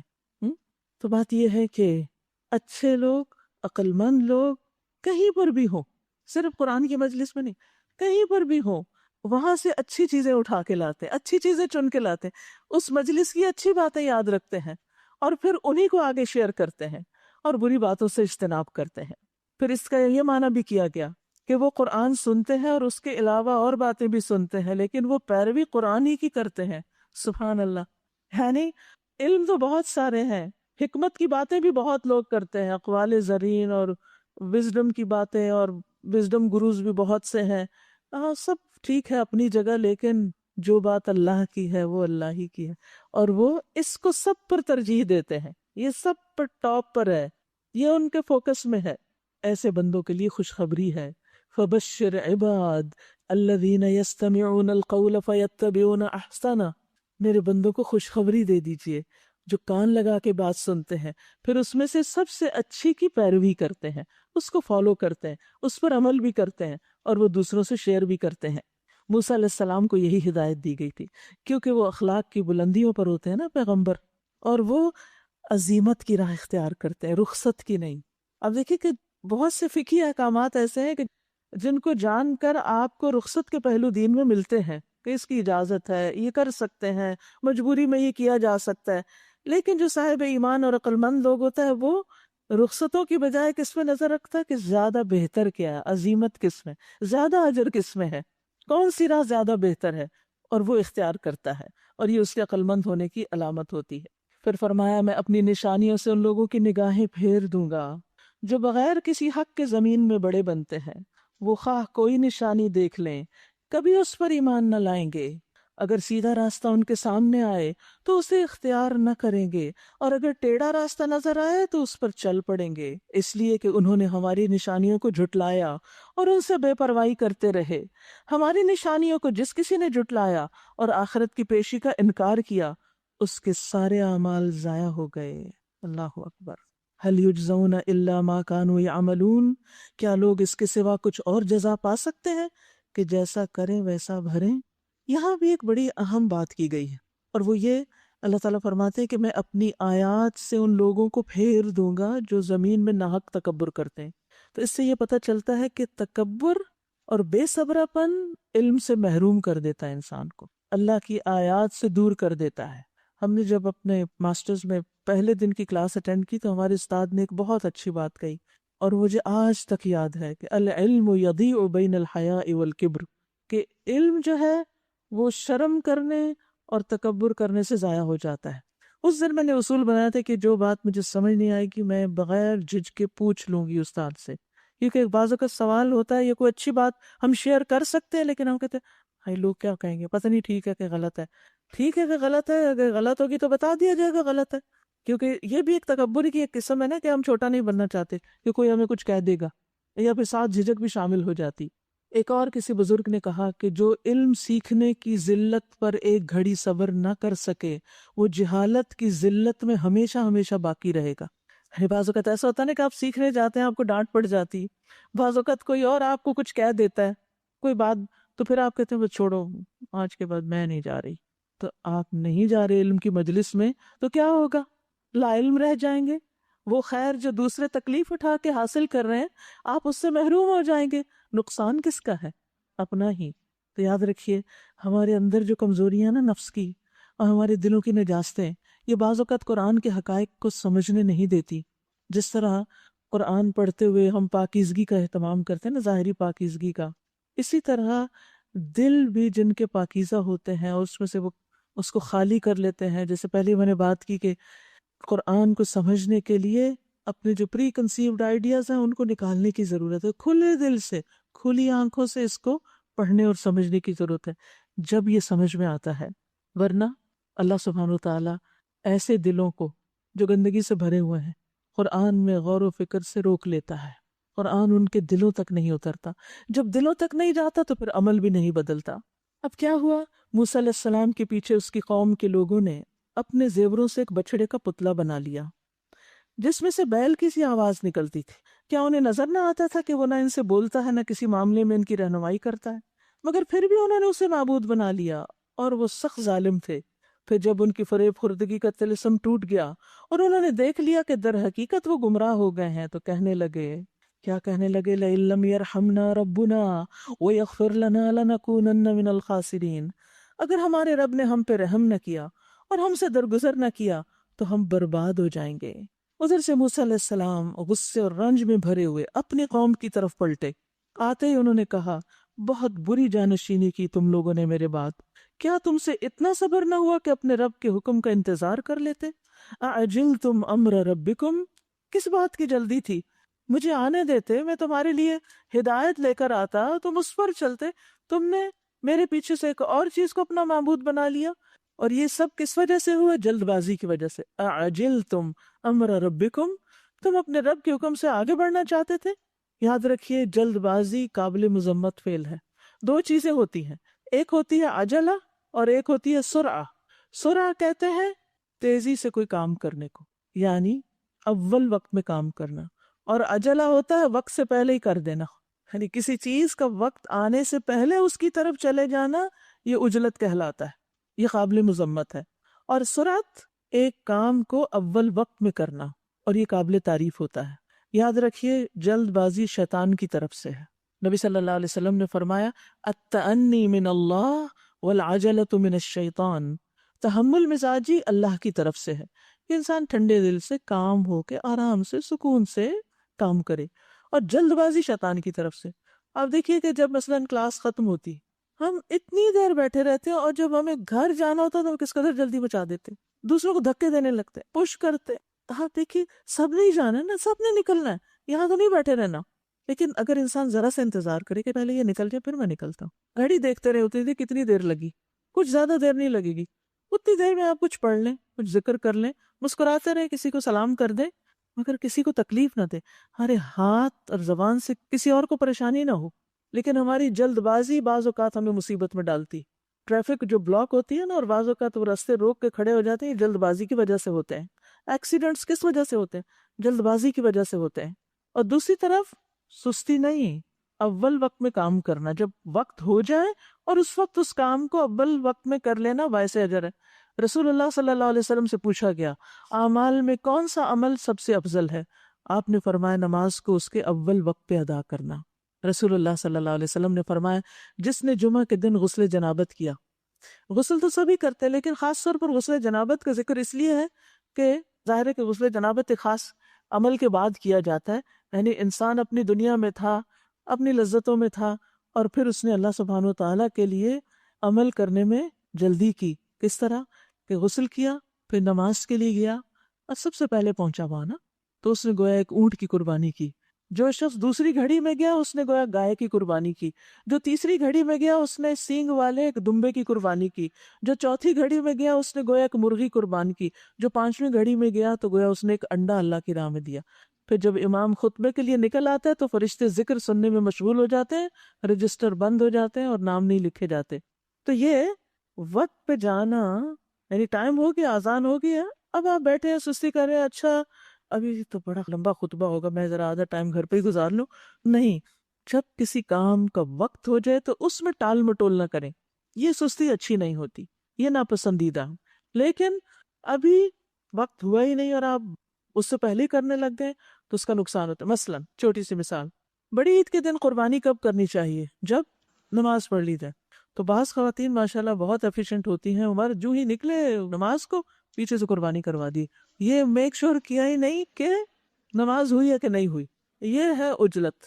اب وہ قربانی ہی نہیں، وہ تو خالی صدقہ ہے آپ کا، تو اس کو عجلت کہتے ہیں کہ ابھی ٹائم ہی نہیں ہوا اور آپ پہلے سے ہی وہ کام کر کے بیٹھ گئے۔ جیسے روزہ سارا دن رکھا اور ابھی افطار ہوا نہیں تو آپ کہتے ہیں میرا خیال ہے ہو گیا، چلو کھاؤ کھاؤ، یہ عجلت ہے، سارے دن کے روزے کا ثواب گیا۔ تو اس طرح کی چیزوں سے پرہیز کرنا چاہیے۔ اسی طرح کہیں جا رہے ہیں، کچھ معاملہ کریں، جلدی نہ مچائیں، کیونکہ جلدی مچانے سے دوسرے گھبرا جاتے ہیں اور بعض اوقات کام صحیح ہونے کے بجائے غلط ہو جاتا ہے۔ اَأَجِلْتُمْ أَمْرَ رَبِّكُمْ وَأَلْقَى الْأَلْوَاحَ، اور تختیاں پھینک دی اور اپنے بھائی ہارون کے سر کے بال پکڑ کے اسے کھینچا۔ ہارون نے کہا، میری ماں کے بیٹے، ان لوگوں نے مجھے دبا لیا اور قریب تھا کہ مجھے مار ڈالتے، میں ان کو کتنا سمجھاتا، کیسے سمجھاتا، بس تو دشمنوں کو مجھ پہ ہنسنے کا موقع نہ دے۔ یعنی یہ بھی میرے خلاف تھے، آپ نے بھی آگے مجھ پہ چڑھائی شروع کر دی، اور اس ظالم گروہ کے ساتھ مجھے شامل نہ کر، میں ان کے ساتھ نہیں تھا۔ موسیٰ علیہ السلام اسی وقت ٹھنڈے ہوئے، قال رب اغفر لی ولی اخی، اللہ مجھے بخش دے اور میرے بھائی کو بھی بخش دے، وادخلنا فی رحمتک، اور ہمیں اپنی رحمت میں داخل کر دے، وانت ارحم الراحمین، اور تو سب سے بڑھ کر رحم فرمانے والا ہے۔ جواب میں ارشاد ہوا، جن لوگوں نے بچڑے کو معبود بنایا وہ ضرور اپنے رب کے غضب میں گرفتار ہو کر رہیں گے اور دنیا کی زندگی میں ذلیل ہوں گے۔ جھوٹ گھڑنے والوں کو ہم ایسی ہی سزا دیتے ہیں، اور جو لوگ برے عمل کریں پھر توبہ کر لیں اور ایمان لے آئیں تو یقیناً توبہ اور ایمان کے بعد تیرا رب درگزر اور رحم فرمانے والا ہے۔ غلطی تو ہو ہی جائے گی لیکن توبہ سے معافی بھی مل جائے گی انشاءاللہ۔ پھر جب موسیٰ علیہ السلام کا غصہ ٹھنڈا ہوا تو اس نے وہ تختیاں اٹھا لیں جن کی تحریر میں ہدایت اور رحمت تھی ان لوگوں کے لیے جو اپنے رب سے ڈرتے ہیں۔ ہدایت اور رحمت کس کے لیے؟ جو اپنے رب سے ڈرتے ہیں۔ اور اس نے اپنی قوم کے 70 آدمیوں کو منتخب کیا تاکہ وہ اس کے ساتھ ہمارے مقرر کیے ہوئے وقت پر حاضر ہوں۔ جب ان لوگوں کو ایک سخت زلزلے نے آ پکڑا تو موسیٰ علیہ السلام نے عرض کیا، اے میرے رب، آپ چاہتے تو پہلے ہی ان کو اور مجھے ہلاک کر سکتے تھے، کیا آپ اس قصور میں جو ہم میں سے چند نادانوں نے کیا تھا ہم سب کو ہلاک کر دیں گے؟ یہ تو آپ کی ڈالی ہوئی ایک آزمائش تھی جس کے ذریعے سے آپ جسے چاہتے ہیں گمراہی میں مبتلا کر دیتے ہیں اور جسے چاہتے ہیں ہدایت بخش دیتے ہیں۔ ہمارے سرپرست تو آپ ہی ہیں، انت ولینا فاغفر لنا، پس تو ہمیں بخش دے، ورحمنا، اور ہم پر رحم فرما، وانت خیر الغافرین، اور آپ سب سے بڑھ کر معاف کرنے والے ہیں۔ اب دیکھیے کہ اللہ سبحانہ وتعالیٰ کی ناراضگی سامنے آنے کے باوجود موسیٰ علیہ السلام پیچھے نہیں ہٹے، اپنا مدعا بیان کیا اور بخشش کی درخواست کی۔ بعض اوقات ہم سے کوئی غلطی ہو جاتی ہے یا ہمارے ساتھیوں سے یہ کچھ، اس وقت ہم بس پہ چپ ہو جاتے ہیں، کبھی موڈ آف کر لیتے ہیں، کبھی دعا نہیں مانگتے، بہت دعائیں کر لیں کوئی فائدہ نہیں ہوا۔ نہیں، آپ دیکھیے کہ کتنے خوبصورت انداز میں وہ التجائیں کر رہے ہیں، انت ولینا فاغفر لنا، اور آپ سب سے بڑھ کر معاف کرنے والے ہیں، آپ ہمیں بھی معاف کر دیں۔ یہ کچھ نادانوں نے ایسی غلطی کی جس کی وجہ سے آپ ہم سب کو نہ پکڑیں۔ کیسا خیرخواہ ہوتا ہے پیغمبر اپنی قوم کا۔ وَاكْتُبْ لَنَا فِي هَذِهِ الدُّنْيَا حَسَنَةً، اور ہمارے لیے اس دنیا کی بھلائی بھی لکھ دیجئے، وَفِي الْآخِرَةِ، اور آخرت کی بھی، إِنَّا هُدْنَا إِلَيْكَ، ہم نے آپ کی طرف رجوع کیا، توبہ کی۔ جواب میں ارشاد ہوا، سزا تو میں جسے چاہتا ہوں دیتا ہوں، مگر میری رحمت ہر چیز پر چھائی ہوئی ہے، اور اسے میں ان لوگوں کے حق میں لکھ دوں گا جو نافرمانی سے پرہیز کریں گے، زکوٰۃ دیں گے اور میری آیات پر ایمان لائیں گے۔ تو اللہ کی رحمت کس کے لیے؟ للذین یتقون ویؤتون الزکاۃ، یعنی جو اللہ کا تقوی اختیار کریں اور تزکیے کی روش اختیار کریں، مال کا بھی تزکیہ کریں، اپنے نفسوں کا بھی کریں۔ بس آج یہ رحمت ان لوگوں کا حصہ ہے جو اس پیغمبر نبی امی کی پیروی اختیار کریں۔ یہاں پر بنی اسرائیل کے تذکرے میں نبی صلی اللہ علیہ وسلم کی جو صفت بتائے گی، امی بتائے گی، کیونکہ بنی اسرائیل امیوں کو کچھ سمجھتے نہیں تھے۔ اللہ سبحانہ و تعالیٰ نے انہی میں رسول بھیجا اور اس کا یہاں لقب امی بتایا گیا کہ تم ان کو کمتر سمجھتے تھے، دیکھو اللہ نے ان کو کیسی شان عطا کی۔ تو یہ رحمت اس کو ملے گی جو نبی امی کو مانے گا، جس کا ذکر انہیں اپنے ہاں تورات اور انجیل میں لکھا ہوا ملتا ہے۔ وہ انہیں نیکی کا حکم دیتا ہے اور بدی سے روکتا ہے، ان کے لیے پاک چیزیں حلال اور ناپاک چیزیں حرام کرتا ہے، اور ان پر سے وہ بوجھ اتارتا ہے جو ان پر لدے ہوئے تھے، اور وہ بندشیں کھولتا ہے جن میں وہ جکڑے ہوئے تھے۔ کیسی کیسی آپ کی صفات بیان کی تاکہ لوگ آپ کی طرف مائل ہوں۔ لہٰذا جو لوگ ان پر ایمان لائیں، یعنی محمد صلی اللہ علیہ وسلم پر، اور ان کی حمایت اور مدد کریں اور اس روشنی کی پیروی اختیار کریں جو ان کے ساتھ نازل کی گئی ہے، وہی فلاح پانے والے ہیں۔ قُلْ يَا أَيُّهَا النَّاسُ، کہہ دیجئے اے لوگو، انی رسول اللہ الیکم جمیعا، میں تم سب کی طرف یقیناً اللہ کا رسول ہوں۔ محمد صلی اللہ علیہ وسلم کی رسالت قیامت تک کے لیے۔ آپ دیکھیے باقی پیغمبر صرف اپنی قوم کے لیے تھے، محمد صلی اللہ علیہ وسلم سارے انسانوں کے لیے، رہتی دنیا تک کے لیے۔ اس رب کی طرف سے بھیجا گیا ہوں، الذی لہ ملک السماوات والارض، جو زمین اور آسمانوں کی بادشاہی کا مالک ہے۔ لا الہ الا ہو، اس کے سوا کوئی الہ نہیں۔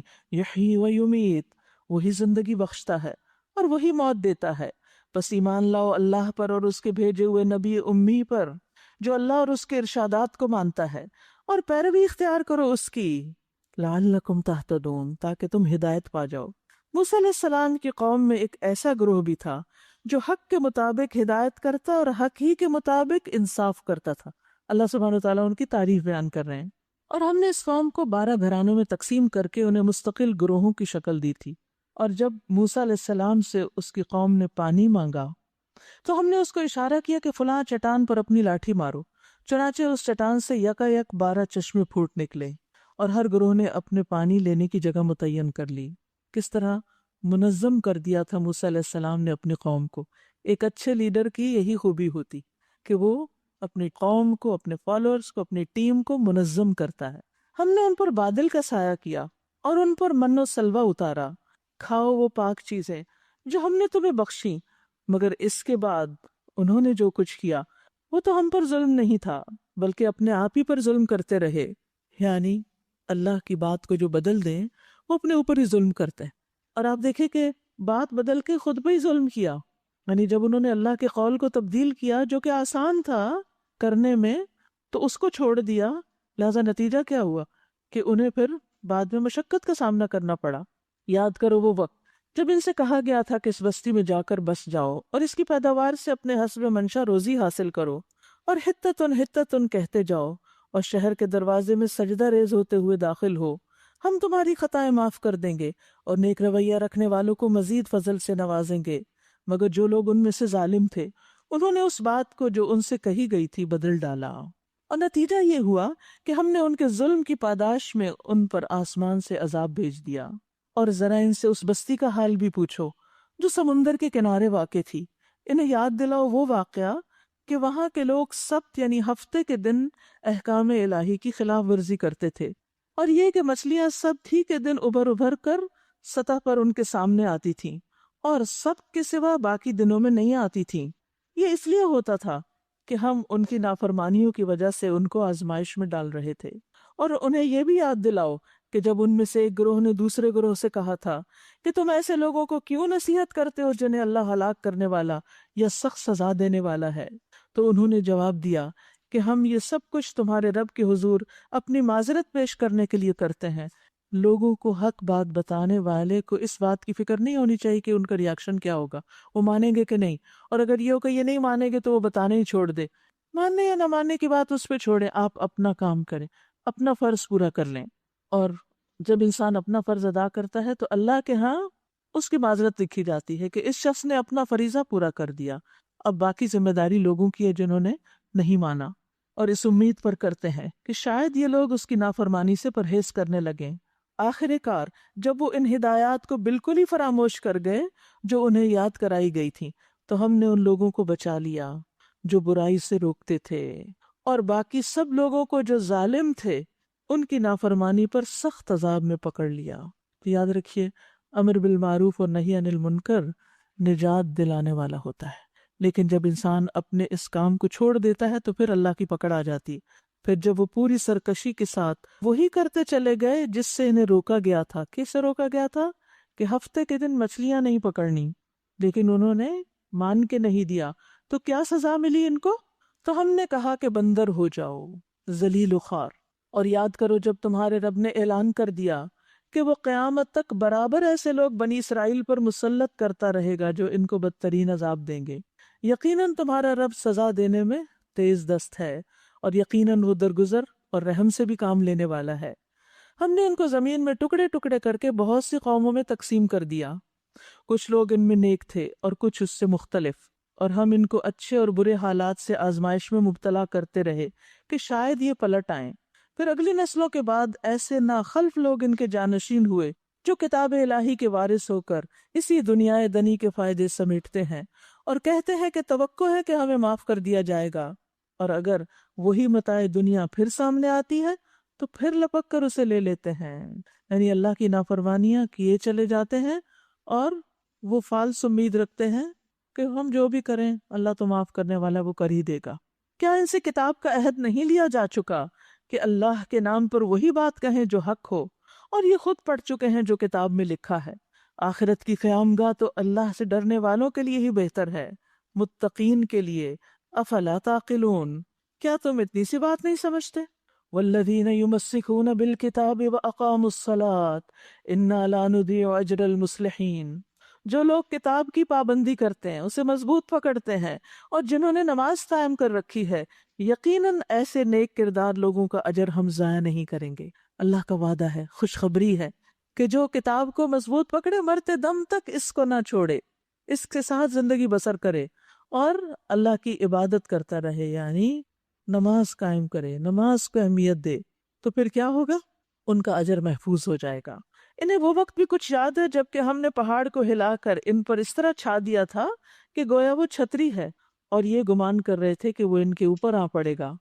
اور اس وقت ہم نے ان سے کہا تھا کہ جو کتاب ہم تمہیں دے رہے ہیں اسے مضبوطی کے ساتھ تھامو، اور جو کچھ اس میں لکھا ہے اسے یاد رکھو، لعلکم تتقون، شاید کہ تم غلط روی سے بچے رہو گے. وَإِذْ أَخَذَ رَبُّكَ مِنْ بَنِي آدَمَ مِنْ ظُهُورِهِمْ ذُرِّيَّتَهُمْ وَأَشْهَدَهُمْ عَلَىٰ أَنفُسِهِمْ أَلَسْتُ بِرَبِّكُمْ قَالُوا بَلَىٰ شَهِدْنَا.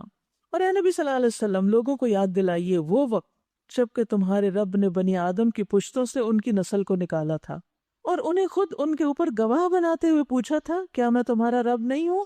انہوں نے کہا، ضرور آپ ہی ہمارے رب ہیں، اور ہم اس پر گواہی دیتے ہیں.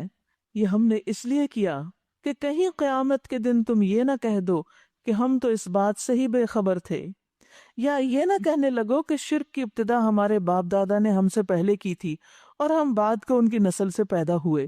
پھر کیا آپ ہمیں اس قصور پہ پکڑتے ہیں جو غلط کار لوگوں نے کیا؟ یعنی یہ ہماری غلطی نہیں، بڑوں کی ہے. یہاں جس بات کو یاد کرانے کے لیے کہا گیا ہے وہ وعدہ الست ہے. اس کے بارے میں ابی ابن کعب نے جو کچھ کہا وہ ان آیات کو بہت اچھی طرح واضح کر دیتا ہے. وہ کہتے ہیں کہ اللہ تعالیٰ نے سب کو جمع کیا، یعنی آدم علیہ السلام کی جب پیدائش ہوئی، پھر سب کو سجدہ کرنے کا حکم دیا گیا، پھر ابلیس نے انکار کیا. اس کے بعد اللہ سبحانہ وتعالیٰ نے آدم کی جتنی بھی اولاد قیامت تک آنے والی ہے ان سب کو پیدا کیا، ان کی روحوں کو، ان کو الگ الگ گروہوں کی شکل میں، یعنی ایک ایک دور کے لوگ، انہیں انسانی صورت اور گویائی عطا کی، یعنی بولنے کی قوت دی.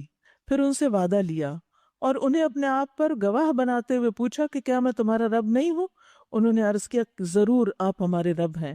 تب اللہ تعالیٰ نے فرمایا کہ میں تم پر زمین اور آسمان سب کو اور خود تمہارے باپ آدم کو گواہ ٹھہراتا ہوں، تاکہ قیامت کے دن تم یہ نہ کہہ سکو کہ ہمیں تو اس کا علم نہیں تھا، یعنی کہ ہمارا رب کون ہے. خوب جان لو کہ میرے سوا کوئی بھی عبادت کے لائق نہیں، میرے سوا کوئی رب نہیں، تم میرے ساتھ کسی کو شریک نہ ٹھہرانا. میں تمہارے پاس اپنے پیغمبر بھیجوں گا جو تمہیں یہ عہد و میثاق جو تم میرے ساتھ باندھ رہے ہو یاد دلائیں گے، اور تم پر اپنی کتابیں بھی نازل کروں گا. اس پر سب انسانوں نے، اول سے آخر سب انسانوں نے کہا، ہم گواہ ہیں، آپ ہی ہمارے رب ہیں اور آپ ہی ہمارے معبود ہیں، آپ کے سوا نہ کوئی ہمارا رب ہے نہ معبود ہے. تو یہ ہے وہ وعدہ الست جو ہم سب کر چکے ہیں اللہ سے، کہ اللہ ہم تجھے ہی اپنا رب مانتے ہیں اور کسی اور کو اس میں شریک نہیں کرتے. لیکن ہو سکتا ہے کہ آپ کہیں ہمیں تو یاد نہیں، تو اس کے لیے کیا فرمائے کہ پیغمبر بھیجوں گا جو تمہیں یاد کراتے رہیں گے، اور ہر دور میں پیغمبر آتے رہے، اور اب یہ کتاب موجود ہے ہمارے پاس جو ہمیں یاد کرا رہی ہے. اور اس سے انسان پر ایک حجت تمام ہو گئی. یاد رکھیے کہ یہ جو اللہ نے ہمارے اندر چیز رکھ دی اپنی پہچان کرا کے، تو حقیقت یہ ہے کہ وہ لوگ بھی جو اللہ کو مانتے نہیں، جب ان پہ کچھ سخت وقت آتا ہے تو اچانک ان کے منہ سے اللہ ہی کا نام نکلتا ہے، کیونکہ ان کے اندر کی گہرائیاں اپنے رب کو پہچانتی، چاہے اس پہ جو انہوں نے پردے ڈال رکھے ہیں اور فطرت مسخ ہو گئی ہے اور اب وہ دنیا میں مگن ہو کر اس کو بھول گئے ہیں، تو یہ اور بات ہے. یا یہ نہ کہنے لگو کہ شرک کی ابتدا ہمارے باپ دادا نے ہم سے پہلے کی تھی، یعنی اپنی غلطیوں کا الزام ان کو نہ دینے لگو، اور ہم بعد میں پیدا ہوئے تھے، تو آپ ہمیں اس قصور میں پکڑتے ہیں جو غلط لوگوں نے کیا، مبتلون نے کیا. دیکھو اس طرح ہم نشانیاں واضح طور پر پیش کرتے ہیں، اور اس لیے کرتے ہیں کہ یہ لوگ پلٹ آئیں. اور اے محمد صلی اللہ علیہ وسلم، ان کے سامنے اس شخص کا حال بیان کرو جس کو ہم نے اپنی آیات کا علم عطا کیا تھا. ایک عالم کی بات ہو رہی ہے، نام نہیں لیا گیا، لہذا ہر وہ شخص جو علم حاصل کرتا ہے اور علم حاصل کر کے کسی مقام اور درجے پر پہنچتا ہے، وہ اپنے آپ کو اس جگہ رکھ لے، مگر وہ ان کی پابندی سے نکل بھاگا. یعنی علم تو بہت حاصل کیا لیکن عمل کچھ نہیں تھا. آخر کار شیطان اس کے پیچھے پڑ گیا، اور شیطان تو پڑا ہی رہتا ہے. عام لوگوں کے پیچھے شاید ایک شیطان ہو، لیکن عالموں کے پیچھے، دیندار لوگوں کے پیچھے تو اس کی فوجیں لگ جاتی ہیں، اور پیچھے ایسا لگا شیطان یہاں تک کہ وہ بھٹکنے والوں میں شامل ہو کے رہا. اس نے میک شور کیا کہ یہ شخص واپس پلٹ جائے، دین کا راستہ چھوڑ دے. اگر ہم چاہتے تو اسے ان آیتوں کے ذریعے بلندی عطا کرتے، یعنی وہ قرآن کے ساتھ بھی بہت ایکسل کر سکتا تھا جو اللہ نے اس کو صلاحیتیں دی تھیں، مگر وہ تو زمینی کی طرف جھک گیا، یعنی دنیاوی فائدوں نے اس کو اپنی طرف کھینچ لیا اور اپنی خواہش نفسی کے پیچھے پڑا رہا. یعنی دل کیا چاہتا ہے، کیونکہ بہت دفعہ ہم پڑھا بھی لیتے ہیں لیکن پھر کرتے وہ ہیں جو ہماری خواہشات ہوتی ہیں، ان کی تکمیل کے لیے بھاگ دوڑ کر رہے ہوتے ہیں. لہٰذا اس کی حالت کتے کی سی ہو گئی. ایسے شخص کو اللہ تعالیٰ کتے سے تشبیہ دیتا ہے کہ تم اس پہ حملہ کرو تب بھی زبان لٹکائے رہے، اور تم اسے چھوڑ دو تب بھی زبان لٹکائے رہے. یعنی وہ ہر حال میں لالچ ہی رکھتا ہے. آپ اس کی طرف کو پتھر پھینکے تب بھی وہ ایک دفعہ دیکھے گا کوئی ہڈی تو نہیں. لالچ کی انتہا ہے. یعنی کتا جو ہے وہ لالچ کا سمبل ہے، گریڈینس کا. تو جو شخص دین پڑھتا ہو اور اس کے ساتھ دنیا کی شدید محبت میں مبتلا ہو تو پھر اس کا حال یہی ہوتا ہے کہ اس ویکنس کو دیکھتے ہوئے، پیچھے پڑا تھا نا شیطان سونگتا ہے انسان، کیا کمزوری ہے اس کے اندر، اور پھر جب وہ دیکھتا ہے کہ یہ شخص مال کی محبت میں بری طرح گرفتار ہے تو وہ راستے اس کو دکھاتا ہے اور ان چیزوں کو خوشنما بنا کے پیش کرتا ہے جس سے وہ چند ٹکے کما سکے. اور پھر جب انسان اس میں پڑتا ہے تو پھر آہستہ آہستہ آہستہ سب کچھ بھول جاتا ہے، دین کو کمپرومائز کرنے لگتا ہے، دنیا والوں کو خوش کرنے کے لیے اللہ کے احکامات کو پیچھے ڈال دیتا ہے. فرمایا یہی مثال ہے ان لوگوں کی جو ہماری آیات کو جھٹلاتے ہیں. تم یہ آیات ان کو سناتے رہو شاید کہ یہ کچھ غور و فکر کریں. کتنا مہربان ہے رب، وہ کیا چاہتا ہے کہ انسان شیطان کی اغوا سے نکل آئیں، وہ ہمیں اس کے پنجے سے چھڑانا چاہتا ہے. تو یاد رکھیے کسی انسان کا آیات کا علم ہونے کے باوجود، قرآن کا علم ہونے کے باوجود ان سے روگردانی کرنا، ان پر عمل نہ کرنا، یہ شیطنت ہے اس کے اندر. اور پھر اس شیطنت کی وجہ سے شیطان انسان کو اپنے قابو میں کر لیتا ہے اور اپنی مرضی کے مطابق چلاتا ہے. علم کے باوجود جب انسان بھٹکتا ہے تو یہ شیطانی وسوسوں کی وجہ سے. اور کون بھٹکتا ہے؟ جو شیطان کے وسوسے کی پیروی بھی کرتا ہے، جو اس کو جھٹک دیتا ہے اس کو چھوڑ دیتا ہے وہ نہیں.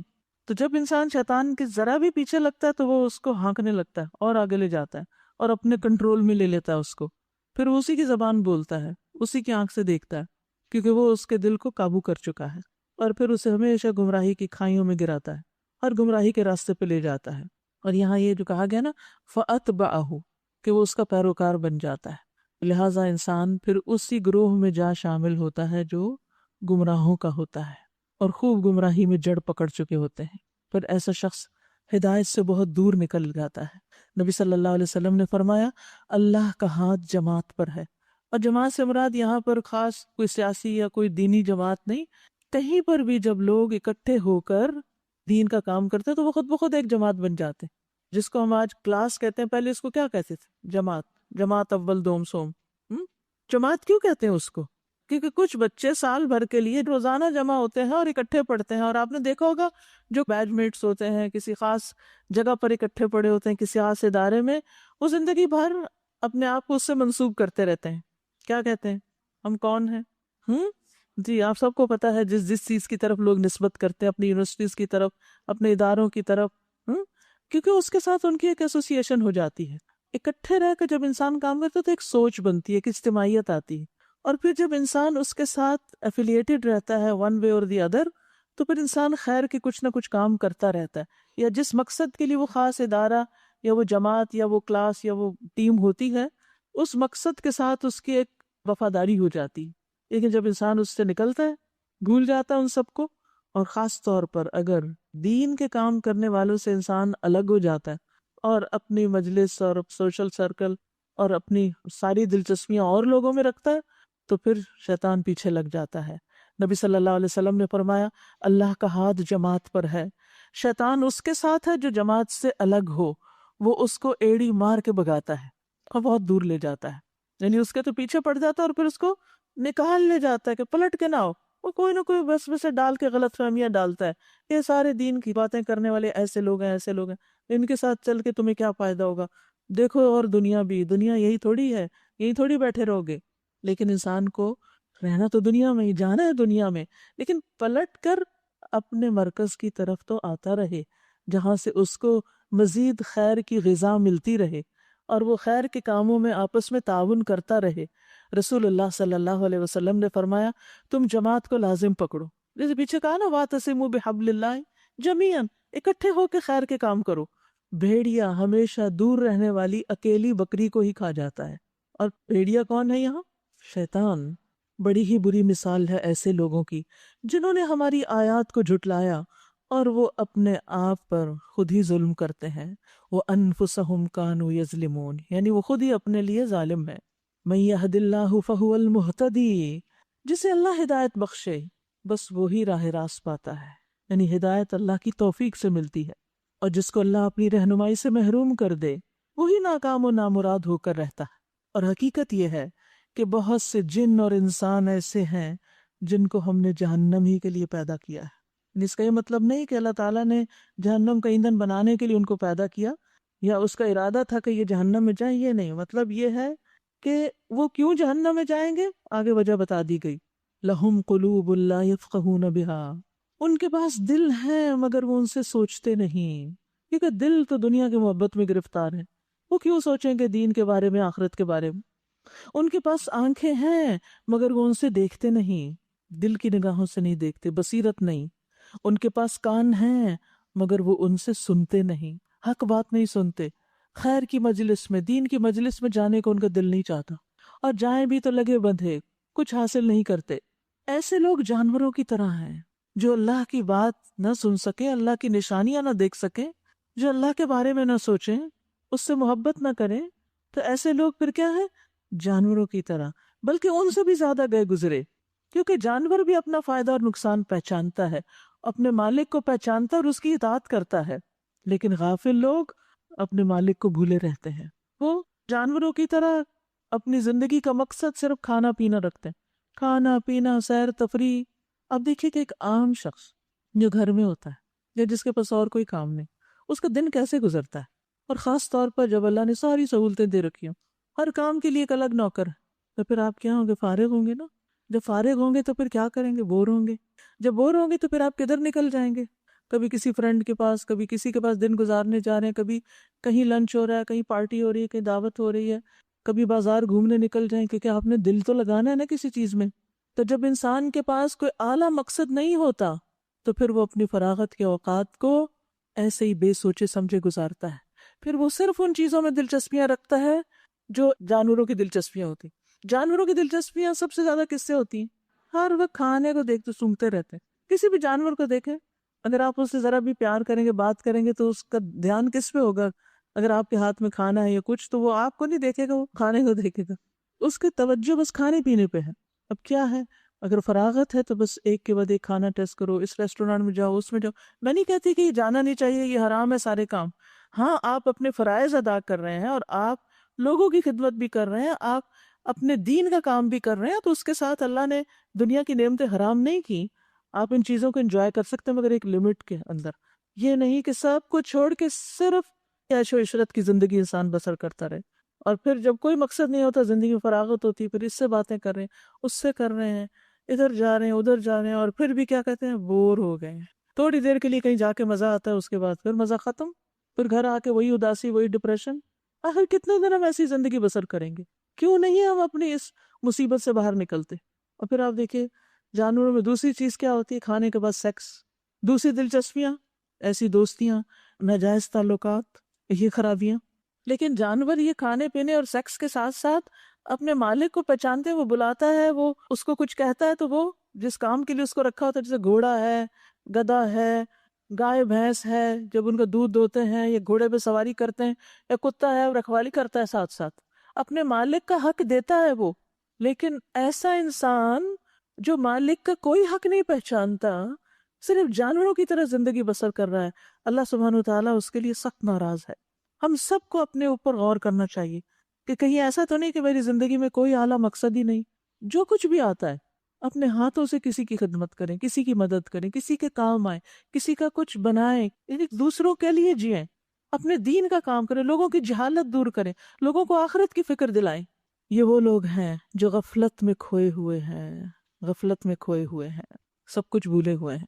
جابر رضی اللہ عنہ سے مروی ہے، ایک مرتبہ ہم رسول اللہ صلی اللہ علیہ وسلم کے ساتھ کسی سفر سے واپس آ رہے تھے، جب ہم بنو نجار کے ایک باغ کے قریب پہنچے تو پتہ چلا کہ اس باغ میں ایک اونٹ ہے جو ہر ایک کو اٹیک کر دیتا ہے۔ تو لوگوں نے یہ بات نبی صلی اللہ علیہ وسلم کو بتائی، تو آپ اس باغ میں تشریف لائے۔ آپ نے اس اونٹ کو بلایا، وہ اپنی گردن جھکا کے آ گیا، آپ کی خدمت میں حاضر ہو گیا، سامنے آ کر بیٹھ گیا۔ نبی صلی اللہ علیہ وسلم نے فرمایا اس کی لگام لاؤ، تو آپ نے وہ لگام اس کے منہ میں ڈال کر اونٹ کے مالک کے حوالے کر دیا اس کو۔ پھر لوگوں کی طرف متوجہ ہو کر فرمایا آسمان و زمین کے درمیان جتنی چیزیں ہیں سوائے نافرمان جنوں اور انسانوں کے، سب جانتے ہیں میں اللہ کا رسول ہوں، سب جانتے ہیں۔ اور انسان سرکش، وہ نہیں جانتے کہ اللہ نے کس کو ہماری ہدایت کے لیے بھیجا، اور ان کو جاننے کی کوشش بھی نہیں کرتے۔ اور مومن کو اونٹ سے مثال بھی دی گئی ہے۔ نبی صلی اللہ علیہ وسلم نے فرمایا مومن نکیل ڈالے ہوئے اونٹ کی طرح ہوتا ہے، اسے جہاں لے جایا جاتا ہے چل پڑتا ہے، یعنی اس کے اندر کوئی ہٹ درمی نہیں ہوتی، کوئی اس کو خیر کی طرف بلاتا ہے آ جاتا ہے۔ آپ نے دیکھا ہوگا نا کہ آپ کسی کو دعوت دیتے ہیں آؤ تم بھی سنو، وہ کہتے ہیں اچھا کس وقت ہوتا ہے؟ اچھا میں ہوتی تو مصروف ہوں لیکن میں کچھ وقت ضرور نکالوں گی، میں چلتی ہوں۔ کچھ لوگوں کو آپ کہتے ہی رہتے ہیں، ہر طرح سے فیسیلیٹیٹ کرتے ہیں، مگر ان کے کان پہ جوں نہیں رینگتی، وہ خیر کی بات سننا نہیں چاہتے۔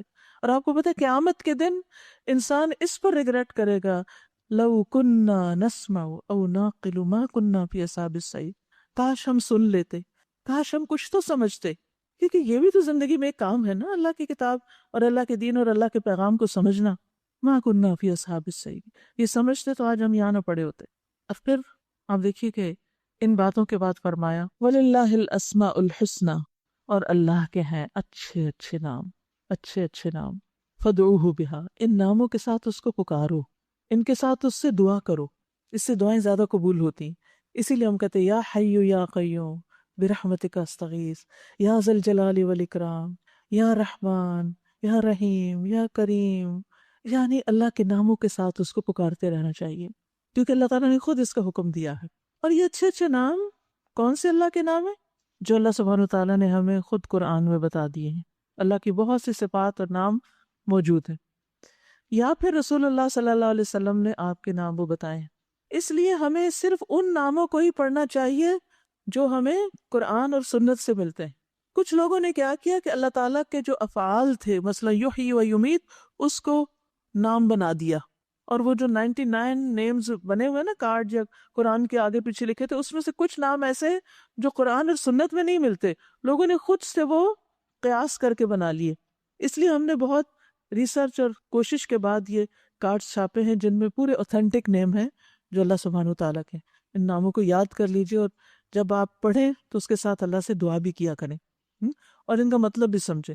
اور اس کارڈ میں الحمدللہ اردو اور انگریزی دونوں زبانوں میں مطلب لکھا ہوا ہے۔ وَذَرُوا الَّذِينَ يُلْحِدُونَ فِي أَسْمَائِهِ، اور چھوڑ دو ان لوگوں کو جو اس کے نام رکھنے میں سیدھے راستے سے ہٹ جاتے ہیں، یعنی خود ساختہ نام اللہ کے بنا دیتے ہیں۔ جو کچھ وہ کرتے رہتے ہیں اس کا بدلہ وہ پا کر رہیں گے۔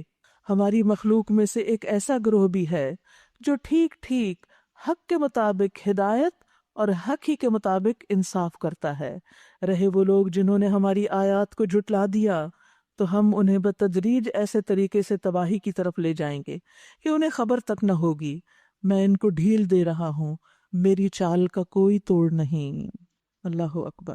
جو اللہ کی آیات کا انکار کرتا ہے، اللہ سبحانہ وتعالیٰ دنیا میں اس کو کچھ دن تو جینے دیتا ہے، انجوائے کرنے دیتا ہے، لیکن بالآخر پھر پکڑ بھی لیتا ہے۔ اور کیا ان لوگوں نے کبھی نہیں سوچا کہ ان کے رفیق پر جنون کا کوئی اثر نہیں، یعنی محمد صلی اللہ علیہ وسلم کو مجنون نہیں؟ وہ تو ایک خبردار کرنے والا ہے، یعنی نذیر مبین ہے، جو برا انجام آنے سے پہلے صاف صاف متنبع کر رہے ہیں۔ کیا ان لوگوں نے آسمان و زمین کے انتظام پر کبھی غور نہیں کیا، اور کسی بھی چیز کو جو اللہ نے پیدا کی آنکھیں کھول کر نہیں دیکھا، یعنی غور و فکر نہیں کیا؟ اور کیا یہ بھی انہوں نے نہیں سوچا کہ شاید ان کی مہلت زندگی پوری ہونے کا وقت قریب آ لگا ہو؟ پھر آخر پیغمبر کی اس تنبیہ کے بعد اور کون سی ایسی بات ہو سکتی ہے جس پر وہ ایمان لائیں؟ جس کو اللہ رہنمائی سے محروم کر دے اس کے لیے پھر کوئی رہنما نہیں۔ جس کو اللہ کی بات سمجھ نہیں آتی پھر اس کو کسی اور کی کیا آئے گی، اور اللہ انہیں ان کی سرکشی میں بھٹکتا ہوا چھوڑے دیتا ہے۔ یہ لوگ تم سے پوچھتے ہیں کہ آخر وہ قیامت کی گھڑی کب آئے گی، حالانکہ ہونا کیا چاہیے تھا کہ وہ کیسی گھڑی ہوگی، ہم اس کی کیا تیاری کریں، اس کی بجائے کیا پوچھتے رہتے ہیں اچھا وہ آئے گی کب۔ ایک شخص نے یہی سوال کیا تو آپ نے فرمایا تم نے اس کے لیے تیاری کیا کی ہے؟ کہو اس کا علم میرے رب ہی کے پاس ہے، اسے اپنے وقت پر ہی وہ ظاہر کرے گا. آسمانوں اور زمین میں وہ بڑا سخت وقت ہوگا، استغفر اللہ، وہ تم پر اچانک آ جائے گا. یہ لوگ اس کے متعلق تم سے اس طرح پوچھتے ہیں گویا کہ تم اس کی کھوج میں لگے ہوئے ہو. یعنی آپ سے بار بار اس طرح کے سوال ایسے کرتے ہیں جیسے آپ کا کوئی اور کام نہیں، بس یہی سوچتے رہتے ہیں. اس کا علم تو صرف اللہ کو ہے، یہ تو نبی کو بھی نہیں دیا گیا. مگر اکثر لوگ اس حقیقت سے ناواقف ہیں. قُلْ لَا أَمْلِكُ لِنَفْسِي نَفْعًا وَلَا ضَرًّا إِلَّا مَا شَاءَ اللَّهُ. ان سے کہیے کہ میں اپنی ذات کے لیے کسی نفع اور نقصان کا اختیار نہیں رکھتا. اللہ ہی جو کچھ چاہتا ہے وہ ہوتا ہے. یہاں اللہ کی قدرت کا پتہ چلتا ہے کہ اس کی ملکیت میں، اس کی بادشاہت میں، اس کے اختیارات میں کوئی اس کا شریک نہیں، حتیٰ کہ رسول بھی نہیں. بس وہی ہوتا ہے جو اللہ چاہتا ہے. ایک شخص آیا اور اس نے کہا جو اللہ چاہے اور جو آپ چاہیں. آپ نے فرمایا اجعلتنی للہ ندن، کیا تم نے مجھے اللہ کا شریک بنا دیا؟ کہو بس وہی جو اللہ چاہے، کیونکہ ہوتا وہی ہے جو اللہ چاہتا ہے. وما تشاءون الا ان یشاء اللہ رب العالمین. تمہارے چاہنے سے کچھ نہیں ہوتا جب تک کہ اللہ رب العالمین نہ چاہے. لہٰذا ہمیں اپنی ساری توجہ اللہ کی طرف کرنی چاہیے. ہر مشکل میں صرف اسی کو پکارنا چاہیے، کیونکہ وہی مشکلوں کو دور کر سکتا ہے، وہی بند راستے کھول سکتا ہے. کسی انسان کے بس میں کچھ بھی نہیں. یہ سوچنا کہ فلاں کے آنے سے، فلاں کے ایسا کرنے سے یہ مسئلہ حل ہو جائے گا، کوئی کچھ نہیں کر سکتا. لہٰذا توجہ اللہ ہی کی طرف رہے. فرمایا آپ ان سے کہہ دیجئے کہ اگر مجھے غیب کا علم ہوتا تو میں بہت سے فائدے اپنے لیے حاصل کر لیتا اور مجھے کبھی کوئی نقصان نہ پہنچتا. لیکن نبی صلی اللہ علیہ وسلم کی زندگی میں مشکل وقت بھی آئے. طائف میں آپ کو لہو لہان کر دیا گیا، جنگ احد میں آپ کا دانت شہید ہو گیا. اسی طرح آپ کی زندگی میں آپ کے کئی بہت عزیز پیارے اولاد اور آپ کی اہلیہ خدیجہ فوت ہو گئیں. تو اصل اختیارات کس کے پاس ہیں؟ زندگی اور موت کس کے پاس ہے؟ صرف اللہ کے پاس ہے. میں تو محض ایک خبردار کرنے والا اور خوشخبری سنانے والا ہوں ان لوگوں کے لیے جو میری بات مانے. وہ اللہ ہی ہے جس نے تمہیں ایک جان سے پیدا کیا اور اسی کی جنس سے اس کا جوڑا بنایا تاکہ اس کے پاس سکون حاصل کرے. یعنی شوہر بیوی کا جو تعلق ہے، یہاں اصل میں بات تو آدم اور حوا کی ہو رہی ہے، لیکن اس کے بعد اللہ نے جو جوڑے بنائے ہیں ان کا مقصد کیا ہے کہ وہ ہم سکون پائیں. لیکن اس سکون کو قائم رکھنا بھی بڑا ضروری ہے اور اس کے لیے صبر کی ضرورت ہوتی ہے. ورنہ ہم چھوٹی چھوٹی باتوں کو اتنا بڑا ایشو بنا لیتے ہیں اور صبر کو چھوڑ کر انہی پیار کے رشتوں کو ہم اپنے لیے مصیبت بنا لیتے ہیں اور وہ ہمارے لیے رنج و غم کا باعث بن جاتے ہیں.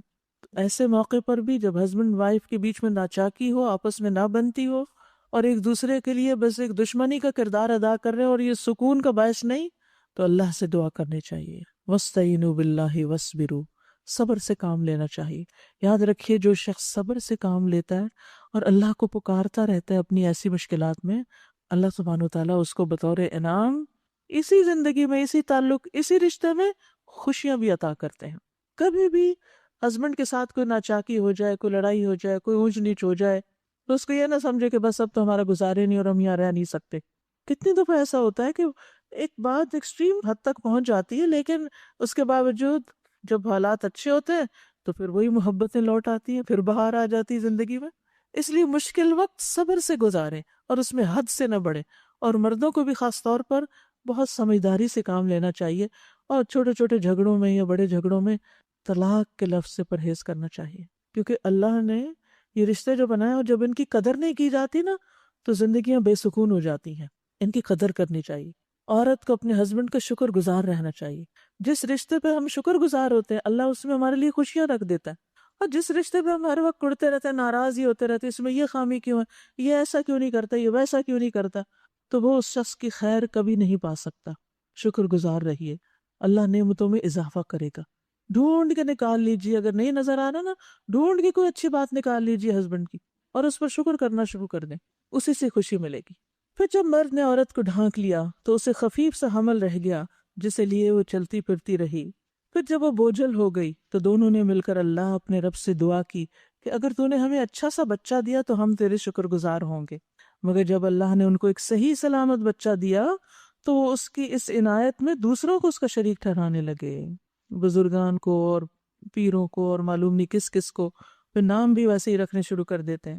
اللہ بہت بلند و برتر ہے ان مشرکانہ باتوں سے جو یہ لوگ کرتے ہیں. کیسے نادان ہیں یہ لوگ کہ ان کو اللہ کا شریک ٹھہراتے ہیں جو کسی بھی چیز کو پیدا نہیں کرتے بلکہ خود پیدا کیے جاتے ہیں۔ کتنے ہی لوگ جہالت سے کہتے ہیں یہ بچہ مجھے اس پیر نے دیا ہے، یہ فلاں زیارت والے نے دیا۔ اللہ اکبر، اتنا بڑا شرک! صرف اللہ ہی دیتا ہے اولاد، وہی دیتا ہے بیٹے اور وہی دیتا ہے بیٹیاں، اور وہی نہیں چاہتا تو نہیں دیتا، اور اس میں بھی کوئی حکمت ہوتی ہے اور اس پر بھی راضی رہنا چاہیے۔ تو وہ ان کو شریک بناتے ہیں جو نہ ان کی مدد کر سکتے ہیں اور نہ اپنی مدد پہ آپ قادر ہیں۔ اگر تم انہیں سیدھی راہ پہ آنے کی دعوت دو تو وہ تمہارے پیچھے نہ آئیں، تم خواہ انہیں پکارو یا خاموش رہو، دونوں صورتوں میں تمہارے لیے یکساں ہے۔ تم لوگ اللہ کو چھوڑ کر جنہیں پکارتے ہو وہ تو محض بندے ہیں جیسے تم بندے ہو، یعنی اپنے جیسے انسانوں کو اتنا بڑا بنا لیتے ہو کہ ان کو اللہ کی الوہیت میں تم شریک کر لیتے ہو۔ ان سے دعائیں مانگ دیکھو، یہ تمہاری دعاؤں کا جواب دیں اگر ان کے بارے میں تمہارے خیالات صحیح ہیں، یعنی نہیں جواب دیں گے، دے ہی نہیں سکتے۔ کیا یہ پاؤں رکھتے ہیں کہ ان سے چلیں؟ خصوصاً پتھر کے بت خود چل بھی نہیں سکتے، اٹھا کے رکھتے ہیں ادھر سے ادھر۔ اور اسی طرح جو مرے ہوئے بزرگان دین ہیں وہ اپنی قبروں میں لیٹے ہوئے ہیں، وہ کسی کی اٹھ کے نکل کے وہاں سے چل کے مدد نہیں کر سکتے۔ کیا یہ ہاتھ رکھتے ہیں کہ ان سے پکڑیں؟ کیا یہ آنکھیں رکھتے ہیں کہ ان سے دیکھیں؟ کیا یہ کان رکھتے ہیں کہ ان سے سنیں؟ ان سے کہہ دیجئے بلا لو اپنے ٹھہرائے ہوئے شریکوں کو، پھر تم سب مل کر میرے خلاف تدبیریں کرو اور مجھے ہرگز مہلت نہ دو۔ میرا حامی و ناصر وہ اللہ ہے جس نے یہ کتاب نازل کی ہے اور وہ نیک آدمیوں کی حمایت کرتا ہے۔ تو آپ دیکھیے کہ یہاں پر خاص طور پر اس بات کا اظہار کیا گیا کہ اللہ کے سوا جو دوسری ہستیاں ہیں وہ تمہارے کام نہیں آ سکتی۔ اور یہاں خاص طور پر اللہ تعالیٰ نے ذکر کیا ہاتھوں کا، آنکھوں کا، کانوں کا اور پاؤں کا۔ سب سے پہلے پاؤں کا ذکر کیا کیونکہ یہ سارے جو ہیں یہ خیر کے کاموں میں ہمارے مددگار ہوتے ہیں۔ ہمیں کسی کی مدد کرنی ہے، ہمیں اپنے لیے کوئی کام کرنا ہے تو آنکھوں کی بھی ضرورت ہے، کانوں کی بھی ضرورت ہے، اور پھر ہاتھوں کی بھی، تبھی کام ہوتے ہیں نا۔ آپ کچن میں کیسے کام کرتے ہیں؟ آنکھیں بند کر کے تو نہیں کر سکتے۔ آپ نے دیکھا ہوگا خواہ آپ ایک چیز کو دن میں کئی دفعہ دیکھ چکے ہوں لیکن اگر اندھیرے میں چلیں تو ٹکر مار کے ہی رہتے ہیں۔ ہر شخص کو اس کا کچھ نہ کچھ ایکسپیرینس ہوا ہوگا۔ اندھیرے میں اپنا بیلنس قائم نہیں رکھ پاتے، کتنی ضرورت ہوتی ہے کہ ہم دیکھیں۔ اسی طرح جب ہمارا کوئی کان بند ہو جائے یا گرانی ہو، اس میں کوئی مشکل ہو جائے تو پھر بھی بیلنس لوز کر جاتے ہیں، کتنی مشکل ہوتی ہے۔ پھر اسی طرح ہاتھ پاؤں کی بھی ہمیں ہر کام میں ضرورت رہتی ہے۔ اسی طرح علم حاصل کرنے کے لیے بھی یہ سب کچھ ضرورت ہے، دوسروں کی مدد اور خدمت کے لیے بھی یہ آلات ہیں۔ اسی لیے ہمیں دعا کرنی چاہیے کہ اللہ ان کو سلامت رکھے۔ بہت خوبصورت دعا ہے جو رسول اللہ صلی اللہ علیہ وسلم کیا کرتے تھے، اللہم متعنی بسمعی وبصری واجعلہم الوارث منی وانصرنی علی من یظلمنی۔ اے اللہ مجھے میری سماعت اور بصارت سے فائدہ پہنچا کہ میں ان سے اچھے اچھے کام کروں اور انہیں میرا وارث کر دے، یعنی مرنے کے بعد بھی ان سے جو میں نے کام لیا وہ میرے لیے صدقہ جاریہ بنے، اور میری زندگی کے آخر تک انہیں باقی رکھ۔ ویسے تو اردو میں بھی کہتے ہیں اللہ ہماری نگاہ سلامت رکھے، ہاتھ پاؤں سلامت رکھے، کہتے رہتے ہیں، لیکن نبی صلی اللہ علیہ وسلم کی دعا بھی بہت جامع ہے۔ اور پھر کہا کہ جو مجھ پہ ظلم کرے اس کے خلاف میری مدد فرما، بہت ہی خوبصورت دعا ہے۔ اور پھر اس میں آپ دیکھیے کہ اللہ سبحانہ وتعالیٰ نے ایک اور بہت اچھی بات فرمائی ہے آیت 196 میں کہ ان ولی اللہ، میرا دوست تو اللہ ہے، یہ بت اور یہ شریک نہیں، میرا دوست اللہ ہے۔ الذی نزل الکتاب، جس نے کتاب نازل کی، سبحان اللہ، یعنی دوستی کا تعلق کتاب کے ساتھ بھی رکھا۔ ویسے تو نیک عمل کرنے والوں سے اللہ کی دوستی ہوتی ہے، لیکن وہ دوستی جو کتاب کی وجہ سے ہے، یعنی اللہ سے دوستی کیسے بڑھتی ہے یا اللہ سبحانہ وتعالیٰ کی محبت کیسے حاصل ہوتی ہے، جتنا جتنا ہم اس کتاب سے تعلق قائم کرتے ہیں۔ تو جب اللہ تعالیٰ اپنے بندوں کا دوست بن جاتا ہے، وہ بندے جو اس کی کتاب سے تعلق رکھتے ہیں، تو پھر اللہ تعالیٰ کی مہربانیاں ہوتی ہیں ان پر، اللہ کی مدد آتی ہے ان کے دین دنیا کے کاموں میں، اور اللہ سبحانہ وتعالیٰ ان کے ایمان کی وجہ سے ان کو مصیبتوں سے دور رکھتا ہے، اور اگر مصیبت آ بھی جائے تو ان کو سمجھا دیتا ہے کہ کیوں آئی ہے، جس سے ان کی مزید اصلاح ہو جاتی ہے۔ وَهُوَ يَتَوَلَّى الصَّالِحِينَ، وہ صالحین سے دوستی رکھتا ہے۔ اگر اللہ کی دوستی چاہتے ہیں تو کیا کریں؟ نیک کاموں میں دوڑ لگا دیں، آگے بڑھیں، بخلاف اس کے تم جنہیں اللہ کو چھوڑ کے پکارتے ہو، وہ نہ تمہاری مدد کر سکتے ہیں، نہ خود اپنی مدد کے قابل ہیں، بلکہ اگر تم انہیں سیدھی راہ پہ آنے کے لیے کہو تو وہ تمہاری بات سن بھی نہیں سکتے، بظاہر تمہیں ایسا نظر آتا ہے کہ وہ تمہاری طرف دیکھ رہے ہوں، مگر فی الواقع وہ کچھ بھی نہیں دیکھتے۔ اے نبی صلی اللہ علیہ وسلم، نرمی اور درگزر کا طریقہ اختیار کیجیے، یعنی یہ لوگ اتنے شرک کر رہے ہیں اور ایسی ایسی خرابیاں کر رہے ہیں، لیکن آپ ان کو کیسے سمجھائیں؟ جیسے ہم میں سے بہت سے دیندار لوگ کرتے ہیں، ڈنڈا لے کے لوگوں کے پیچھے پڑ جائیں، کیوں نہیں مانتے؟ ورنہ ہم یہاں دھماکہ کر دیں گے اور یہ اڑا دیں گے اور وہ کر دیں گے۔ نہیں، آرام سے ایسی بات جو دلوں میں اتر جائے، خیر خواہی کے ساتھ معروف کی تلقین کیے جائیں، وَأْمُرْ بِالْعُرْفِ، اور جاہلوں سے نہ الجھیں۔ سبحان اللہ، آپ کو بتایا جا رہا ہے، لیکن یہ ہم سب کے لیے بہت بڑی نصیحت ہے۔ وَأَعْرِضْ عَنِ الْجَاهِلِينَ، یعنی اگر آپ کے خلاف کوئی حماقت کا مظاہرہ کرتا ہے، آپ کے ساتھ کوئی بدتمیزی بد اخلاقی کرتا ہے، آپ اس کے مقابلے میں حماقت کا مظاہرہ نہ کریں، آپ ان جیسے نہیں بنیں، اعراض برتیں۔ کہتے ہیں کہ عیینہ بن حصن حضرت عمر کے پاس آئے، کہنے لگے اے خطاب کے بیٹے، اللہ کی قسم نہ تم انصاف کرتے ہو، نہ ہمارے ساتھ کچھ سخاوت سے پیش آتے۔ سبحان اللہ، وہ عمر جن کے انصاف کو دنیا مانتی، ان پر آ کر ان کے منہ پہ اعتراض کیا، تو آپ دیکھیں کتنا غصہ آیا ہوگا۔ اور حضرت عمر کو بہت غصہ آیا، قریب تھا کہ انہیں کچھ لگا دیں، تو ان کے پاس ان کے ساتھی حر بیٹھے ہوئے تھے، وہ کہنے لگے اے امیر المومنین، اللہ نے اپنے نبی سے فرمایا ہے خذ العفو وَأْمُرْ بِالْعُرْفِ وَأَعْرِضْ عَنِ الْجَاهِلِينَ، کہ درگزر کیجئے، نیکی کو حکم دیجئے اور جاہلوں سے کنارہ کشی کیجئے، اور یہ شخص بھی جاہلوں میں سے ہے۔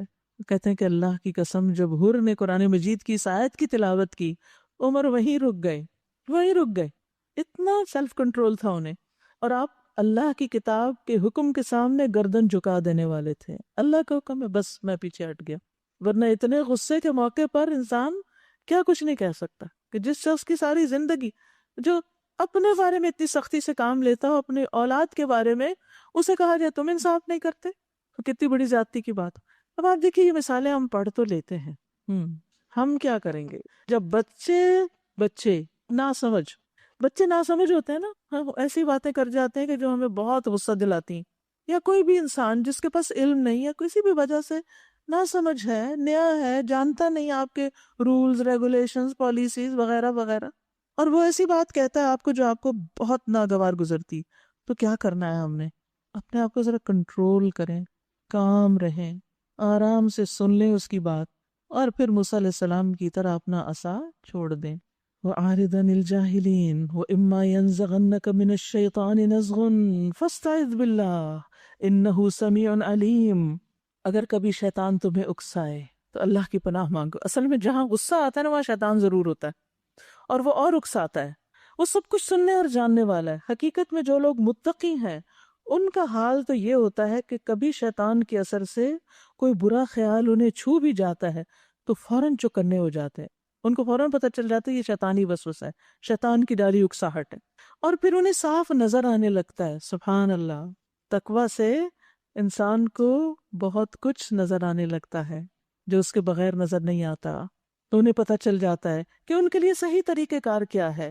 رہے ان کے یعنی شیاطین کے بھائی بن تو وہ انہیں ان کی کجروی میں کھینچے چلے جاتے ہیں، پھر انہیں بھٹکانے میں کوئی کسر اٹھا نہیں رکھتے۔ تو یاد رکھیے، اللہ کا ذکر ہر شر سے بچنے کا ذریعہ ہے۔ جب انہیں شیطانی وسوسہ آتا ہے تو اللہ کو یاد کرتے ہیں، اذا مسہم طائف من الشیطان تذکروا، اللہ کا ذکر۔ یحییٰ علیہ السلام نے بیت المقدس میں بنی اسرائیل کو جمع کیا، جب مسجد بھر گئی تو خود ایک ٹیلے پہ بیٹھ گئے اونچی جگہ پر، پھر اللہ کی حمد و ثنا کی اور فرمایا میں تمہیں کثرت سے اللہ کے ذکر کا حکم دیتا ہوں، بہت زیادہ اللہ کا ذکر کرو، کیونکہ اس شخص کی مثال ایسی ہے جس کا بہت تیزی سے دشمن پیچھا کر رہا ہو اور وہ ایک مضبوط قلعے میں گھس جائے اور پناہ لے لے۔ اسی طرح بندہ بھی جب اللہ کے ذکر میں مصروف رہتا ہے تو شیطان کے حملوں سے ایک مضبوط قلعے میں آ جاتا ہے، یعنی اس وقت فوراً اللہ کو یاد کرنا چاہیے۔ اور اسی طرح ہر منفی خیال کے موقع پر جب کسی کے بارے میں کوئی نیگیٹو فیلنگ آنا شروع ہو جائے، کبھی کبھی ایسا ہوتا ہے نا، کوئی اچانک بات یاد آ جاتی ہے، کسی کو کوئی طرز عمل ایسے بیٹھے بیٹھے، اور انسان وہیں بیٹھے بے چین ہونا شروع ہو جاتا ہے کہ اچھا اس نے مجھے ایسا کہا کیوں، اس نے ایسا کیوں کیا تھا، اور انسان تڑپ اٹھتا ہے۔ یہ شیطان ہوتا ہے، اس کو اچھا نہیں لگتا ہم سکون سے بیٹھے ہوئے، دشمن ہے نا، آ کے بے چین کرتا ہے۔ رسول اللہ صلی اللہ علیہ وسلم نے فرمایا جو رات سے خوف کھائے کہ وہ پریشان کرے گی، یا مال خرچ کرنے سے بخل کرے، یا دشمن کے مقابلے سے ڈرے تو اسے چاہیے وہ اس قول کی کثرت کر دے سبحان اللہ و بحمدہ، کیونکہ یہ اللہ کے نزدیک سونے کا پہاڑ اللہ کے راستے میں خرچ کرنے سے زیادہ محبوب ہے۔ اے نبی، جب آپ ان لوگوں کے سامنے کوئی نشانی یعنی معجزہ پیش نہیں کرتے تو یہ کہتے ہیں تم نے اپنے لیے کوئی نشانی کیوں نہ انتخاب کر لی؟ ان سے کہیے میں تو صرف اس وحی کی پیروی کرتا ہوں جو میرے رب نے میری طرف بھیجی ہے، یہ بصیرت کی روشنیاں ہیں تمہارے رب کی طرف سے، اور ہدایت اور رحمت ہے ان لوگوں کے لیے جو اسے قبول کر لیں۔ بات تو یہیں پہ آ جاتی ہے نا کہ ہم مانتے کتنا ہے، اپنی عملی زندگی میں کتنا لاتے ہیں۔ جب قرآن تمہارے سامنے پڑھا جائے تو اسے توجہ سے سنو اور خاموش رہو، شاید کہ تم پہ بھی رحمت ہو جائے، کیونکہ جب ہم سنیں گے نہیں، سمجھیں گے نہیں تو رحمت کہاں سے آئے گی؟ اے نبی صلی اللہ علیہ وسلم، اپنے رب کو صبح و شام یاد کرو، دل ہی دل میں زاری اور خوف کے ساتھ، اور زبان سے بھی ہلکی آواز کے ساتھ۔ تم ان لوگوں میں سے نہ ہو جاؤ جو غفلت میں پڑے ہوئے ہیں۔ جس سے یہ پتہ چلتا ہے کہ ہمیں رات اور دن کی گھڑیوں میں کثرت سے اللہ کا ذکر کرنا چاہیے، خاص طور پر دن کے دو کناروں میں، اور سکون کے ساتھ، اور دل کی غفلت کو دور کرنے کا یہ بہترین طریقہ ہے۔ اور اس میں خشوع اور عاجزی بھی ہونی چاہیے، حاضر دل سے دعا کرنی چاہیے، پورے یقین کے ساتھ کرنی چاہیے، تب اللہ سنتا ہے۔ جو فرشتے تمہارے رب کے حضور تقرب کا مقام رکھتے ہیں وہ کبھی اپنی بڑائی کے گھمنڈ میں آ کر اس کی عبادت سے منہ نہیں موڑتے۔ مقرب فرشتے منہ نہیں موڑتے عبادت سے، ہمیں بھی نہیں موڑنا چاہیے، اور اس کی تسبیح کرتے ہیں اور اس کے آگے جھکے رہتے ہیں۔ یہاں قرآن کا پہلا سجدہ آتا ہے۔ سجدہ تلاوت جو ہے اگر آیت پڑھی جائے تو کرنا ضروری ہوتا ہے، اگر صرف ترجمہ پڑھا جائے تو ضرورت نہیں ہوتی، اور اس کے لیے یہ بھی ضروری نہیں کہ وضو کیا جائے یا نماز کی طرح یہ سجدہ باقاعدہ کیا جائے، جہاں انسان بیٹھا ہو وہیں جھک کے تسبیح کر لے اللہ اکبر کہہ کے، اس میں کوئی سلام بھی نہیں اور کچھ تحیات وغیرہ نہیں، تو اتنا بھی کافی ہو جاتا ہے۔ سورۃ الانفال شروع کرتی ہوں اللہ کے نام سے جو بے انتہا مہربان نہایت رحم فرمانے والا ہے۔ تم سے انفال کے بارے میں، غنیمتوں کے بارے میں پوچھتے ہیں۔ یاد رکھیے یہ سورت جنگ بدر کے بعد نازل ہوئی، یا اسی کے کانٹیکس میں۔ جنگ بدر میں مسلمانوں کو غنیمت حاصل ہوئی تو دور جاہلیت میں جس کو جو ملتا تھا وہ اس کا ہوتا تھا، ابھی چونکہ کوئی ایسا قانون نہیں آیا تھا تو مسلمانوں کے درمیان کچھ اختلاف ہو گیا، تو لوگوں نے نبی صلی اللہ علیہ وسلم سے پوچھا کہ تقسیم کیسے ہوگی؟ کہیے یہ انفال تو اللہ اور اس کے رسول کے ہیں، مال کی محبت نکالو اپنے سے، بس تم لوگ اللہ سے ڈرو اور آپس کے تعلقات درست رکھو، اور اللہ اور اس کے رسول کی اطاعت کرو اگر تم مومن ہو۔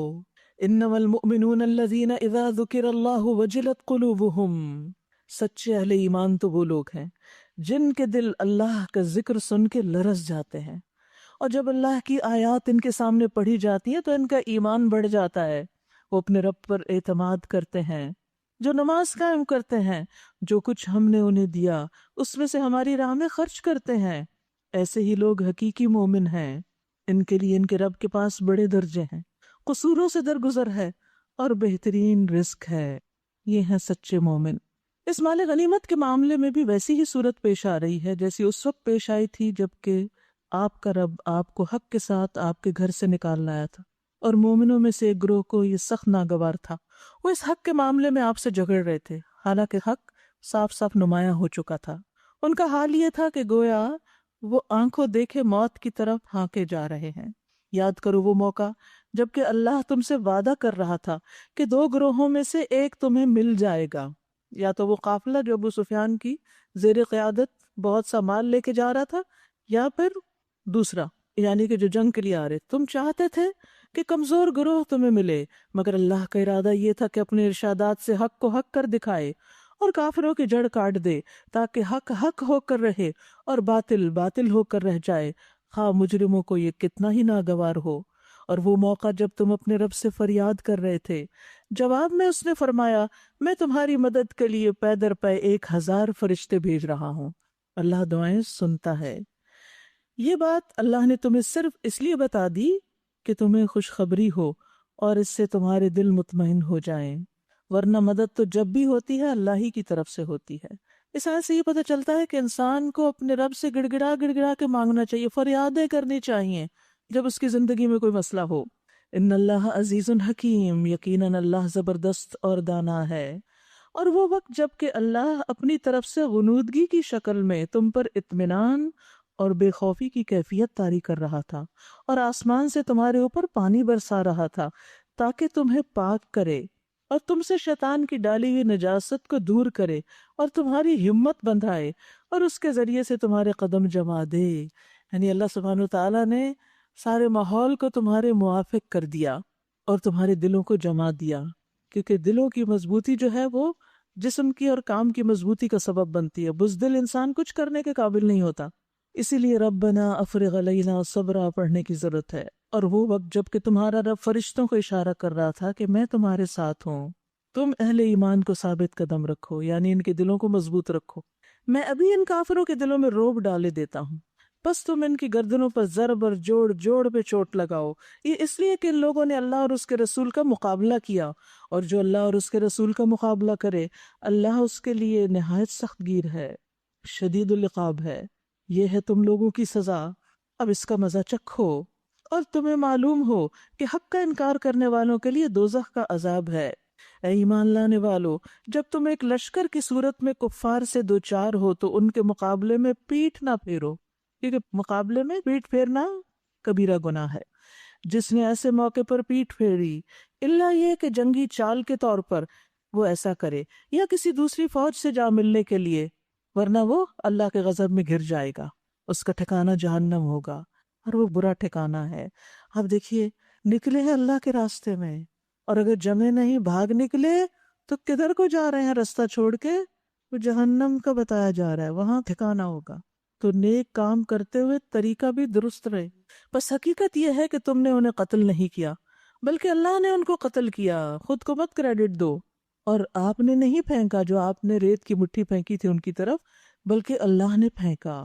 یہ تو اس لیے تھا کہ اللہ مومنوں کو ایک بہترین آزمائش سے کامیابی کے ساتھ گزار دے۔ یقیناً اللہ سننے اور جاننے والا ہے۔ یہ معاملہ تو تمہارے ساتھ ہے، اور کافروں کے ساتھ معاملہ یہ ہے کہ اللہ ان کی چالوں کو کمزور کرنے والا ہے۔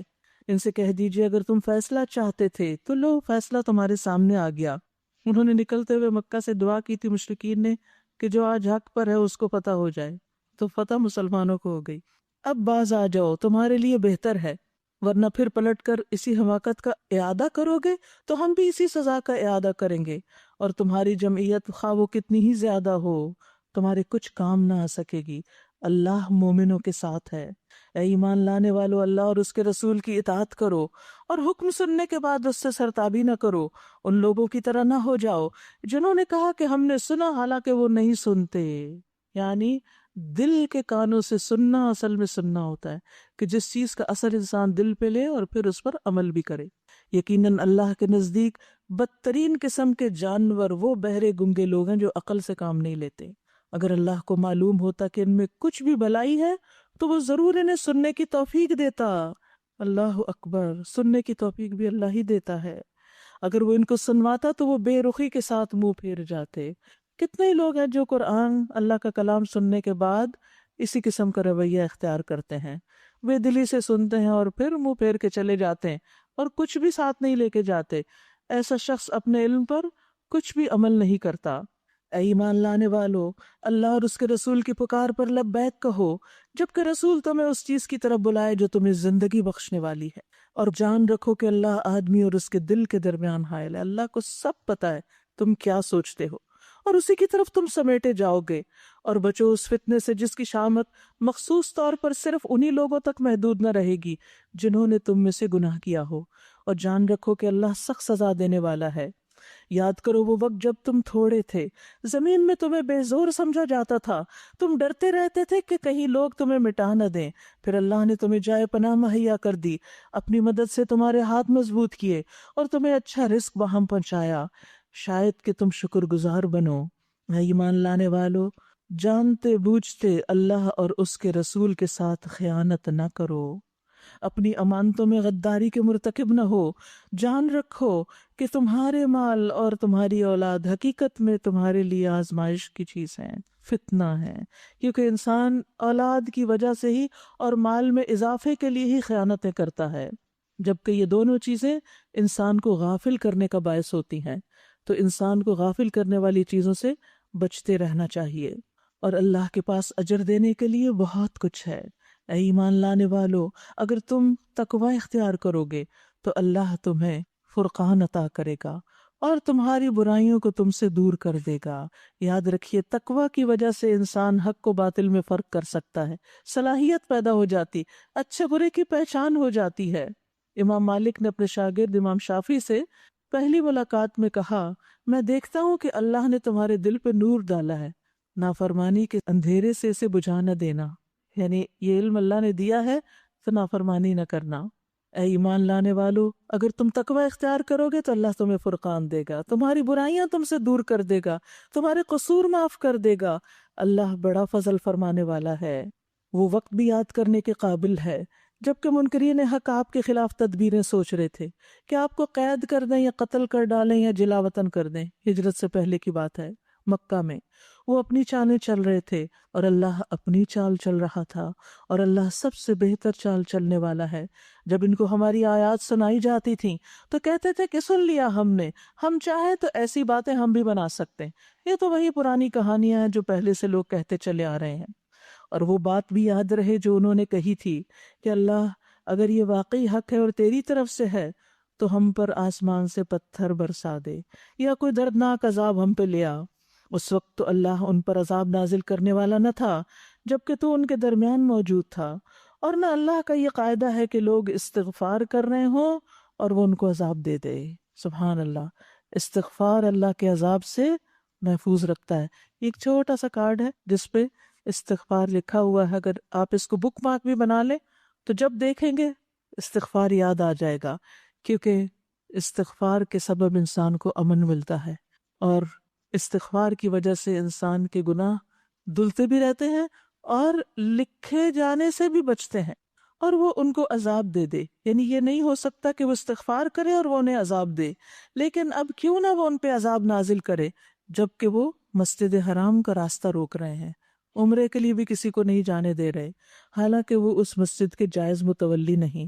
اس کے جائز متولی تو صرف اہل تقوی ہی ہو سکتے ہیں، مگر اکثر لوگ اس بات کو نہیں جانتے۔ بیت اللہ کے پاس ان لوگوں کی نماز کیا ہوتی ہے؟ بس سیٹیاں بجاتے اور تالیاں پیٹتے۔ دور جاہلیت میں انہوں نے حج اور عمرے کے ریچولز میں اپنی منمانیاں کر کے ایسی تبدیلیاں کر لی، اس کو بھی کھیل تماشا بنا لیا۔ بس اب لو اس عذاب کا مزہ چکھو اپنے اس انکار حق کی پاداش میں جو تم کرتے رہے ہو۔ جن لوگوں نے حق کو ماننے سے انکار کیا وہ اپنے مال اللہ کے راستے سے روکنے کے لیے صرف کر رہے ہیں، اور ابھی اور بھی خرچ کرتے رہیں گے۔ اللہ اکبر۔ مگر آخر کار یہی کوششیں ان کے لیے پچھتاوے کا سبب ہوں گی، پھر وہ مغلوب ہوں گے، پھر یہ کافر جہنم کی طرف گھیر کر لائے جائیں گے تاکہ اللہ گندگی کو پاکیزگی سے چھانٹ کر الگ کر دے، اور ہر قسم کی گندگی کو ملا کے اکٹھا کر کے پھر اس پلندے کو جہنم میں جھونک دے۔ یہی لوگ اصل دیوالیے ہیں۔ بڑی اہم بات یہاں پتہ چل رہی ہے کہ مال کا غلط استعمال انسان کے لیے حسرت کا باعث ہوگا۔ یاد رکھیے انسان اپنے مال کو جہاں جہاں خرچ کرتا ہے اس کے بارے میں قیامت کے دن پوچھا جائے گا، لہٰذا سوچ سمجھ کے خرچ کریں، کس چیز پہ خرچ کر رہے ہیں، کہاں لٹا رہے ہیں، کہاں ضائع کر رہے ہیں۔ اور یہی مال ہے جو انسان کے لیے صدقہ جاریہ بھی بنتا ہے اور بلندیوں کا ذریعہ بنتا ہے۔ اے نبی ان کافروں سے کہہ دیجئے اگر اب بھی باز آ جائے تو جو کچھ پہلے ہو چکا اس سے درگزر کر لیا جائے گا۔ سبحان اللہ، اللہ کی رحمت، اب بھی توبہ کا موقع ہے۔ لیکن اگر یہ اسی پچھلی روش کا اعادہ کریں گے تو پچھلی قوموں کے ساتھ جو کچھ ہو چکا وہ سب کو معلوم ہے، یعنی ان پہ پھر عذاب بھی آ سکتا ہے۔ اے ایمان لانے والو ان کافروں سے جنگ کرو یہاں تک کہ فتنہ باقی نہ رہے۔ اصل مقصد یہ ہے، اور دین پورے کا پورا اللہ کے لیے ہو جائے۔ پھر اگر وہ فتنے سے رک جائیں تو ان کے اعمال کا دیکھنے والا اللہ ہے۔ وَإِن تَوَلَّوْا فَاعْلَمُوا أَنَّ اللَّهَ مَوْلَاكُمْ نِعْمَ الْمَوْلَى وَنِعْمَ النَّصِيرُ، اگر وہ منہ پھیر جائیں تو جان لو کہ اللہ تمہارا سرپرست ہے اور وہ بہترین حامی و مددگار ہے۔ مومنوں کا مددگار اللہ ہوتا ہے۔ اللہ سبحانہ وتعالی ہم سب کو اپنی رحمت اور مدد سے نوازے۔ وآخر دعوانا ان الحمد للہ رب العالمین۔ سبحانک اللہم وبحمدک اشہد ان لا الہ الا انت استغفرک واتوب الیک۔ السلام علیکم ورحمۃ اللہ وبرکاتہ۔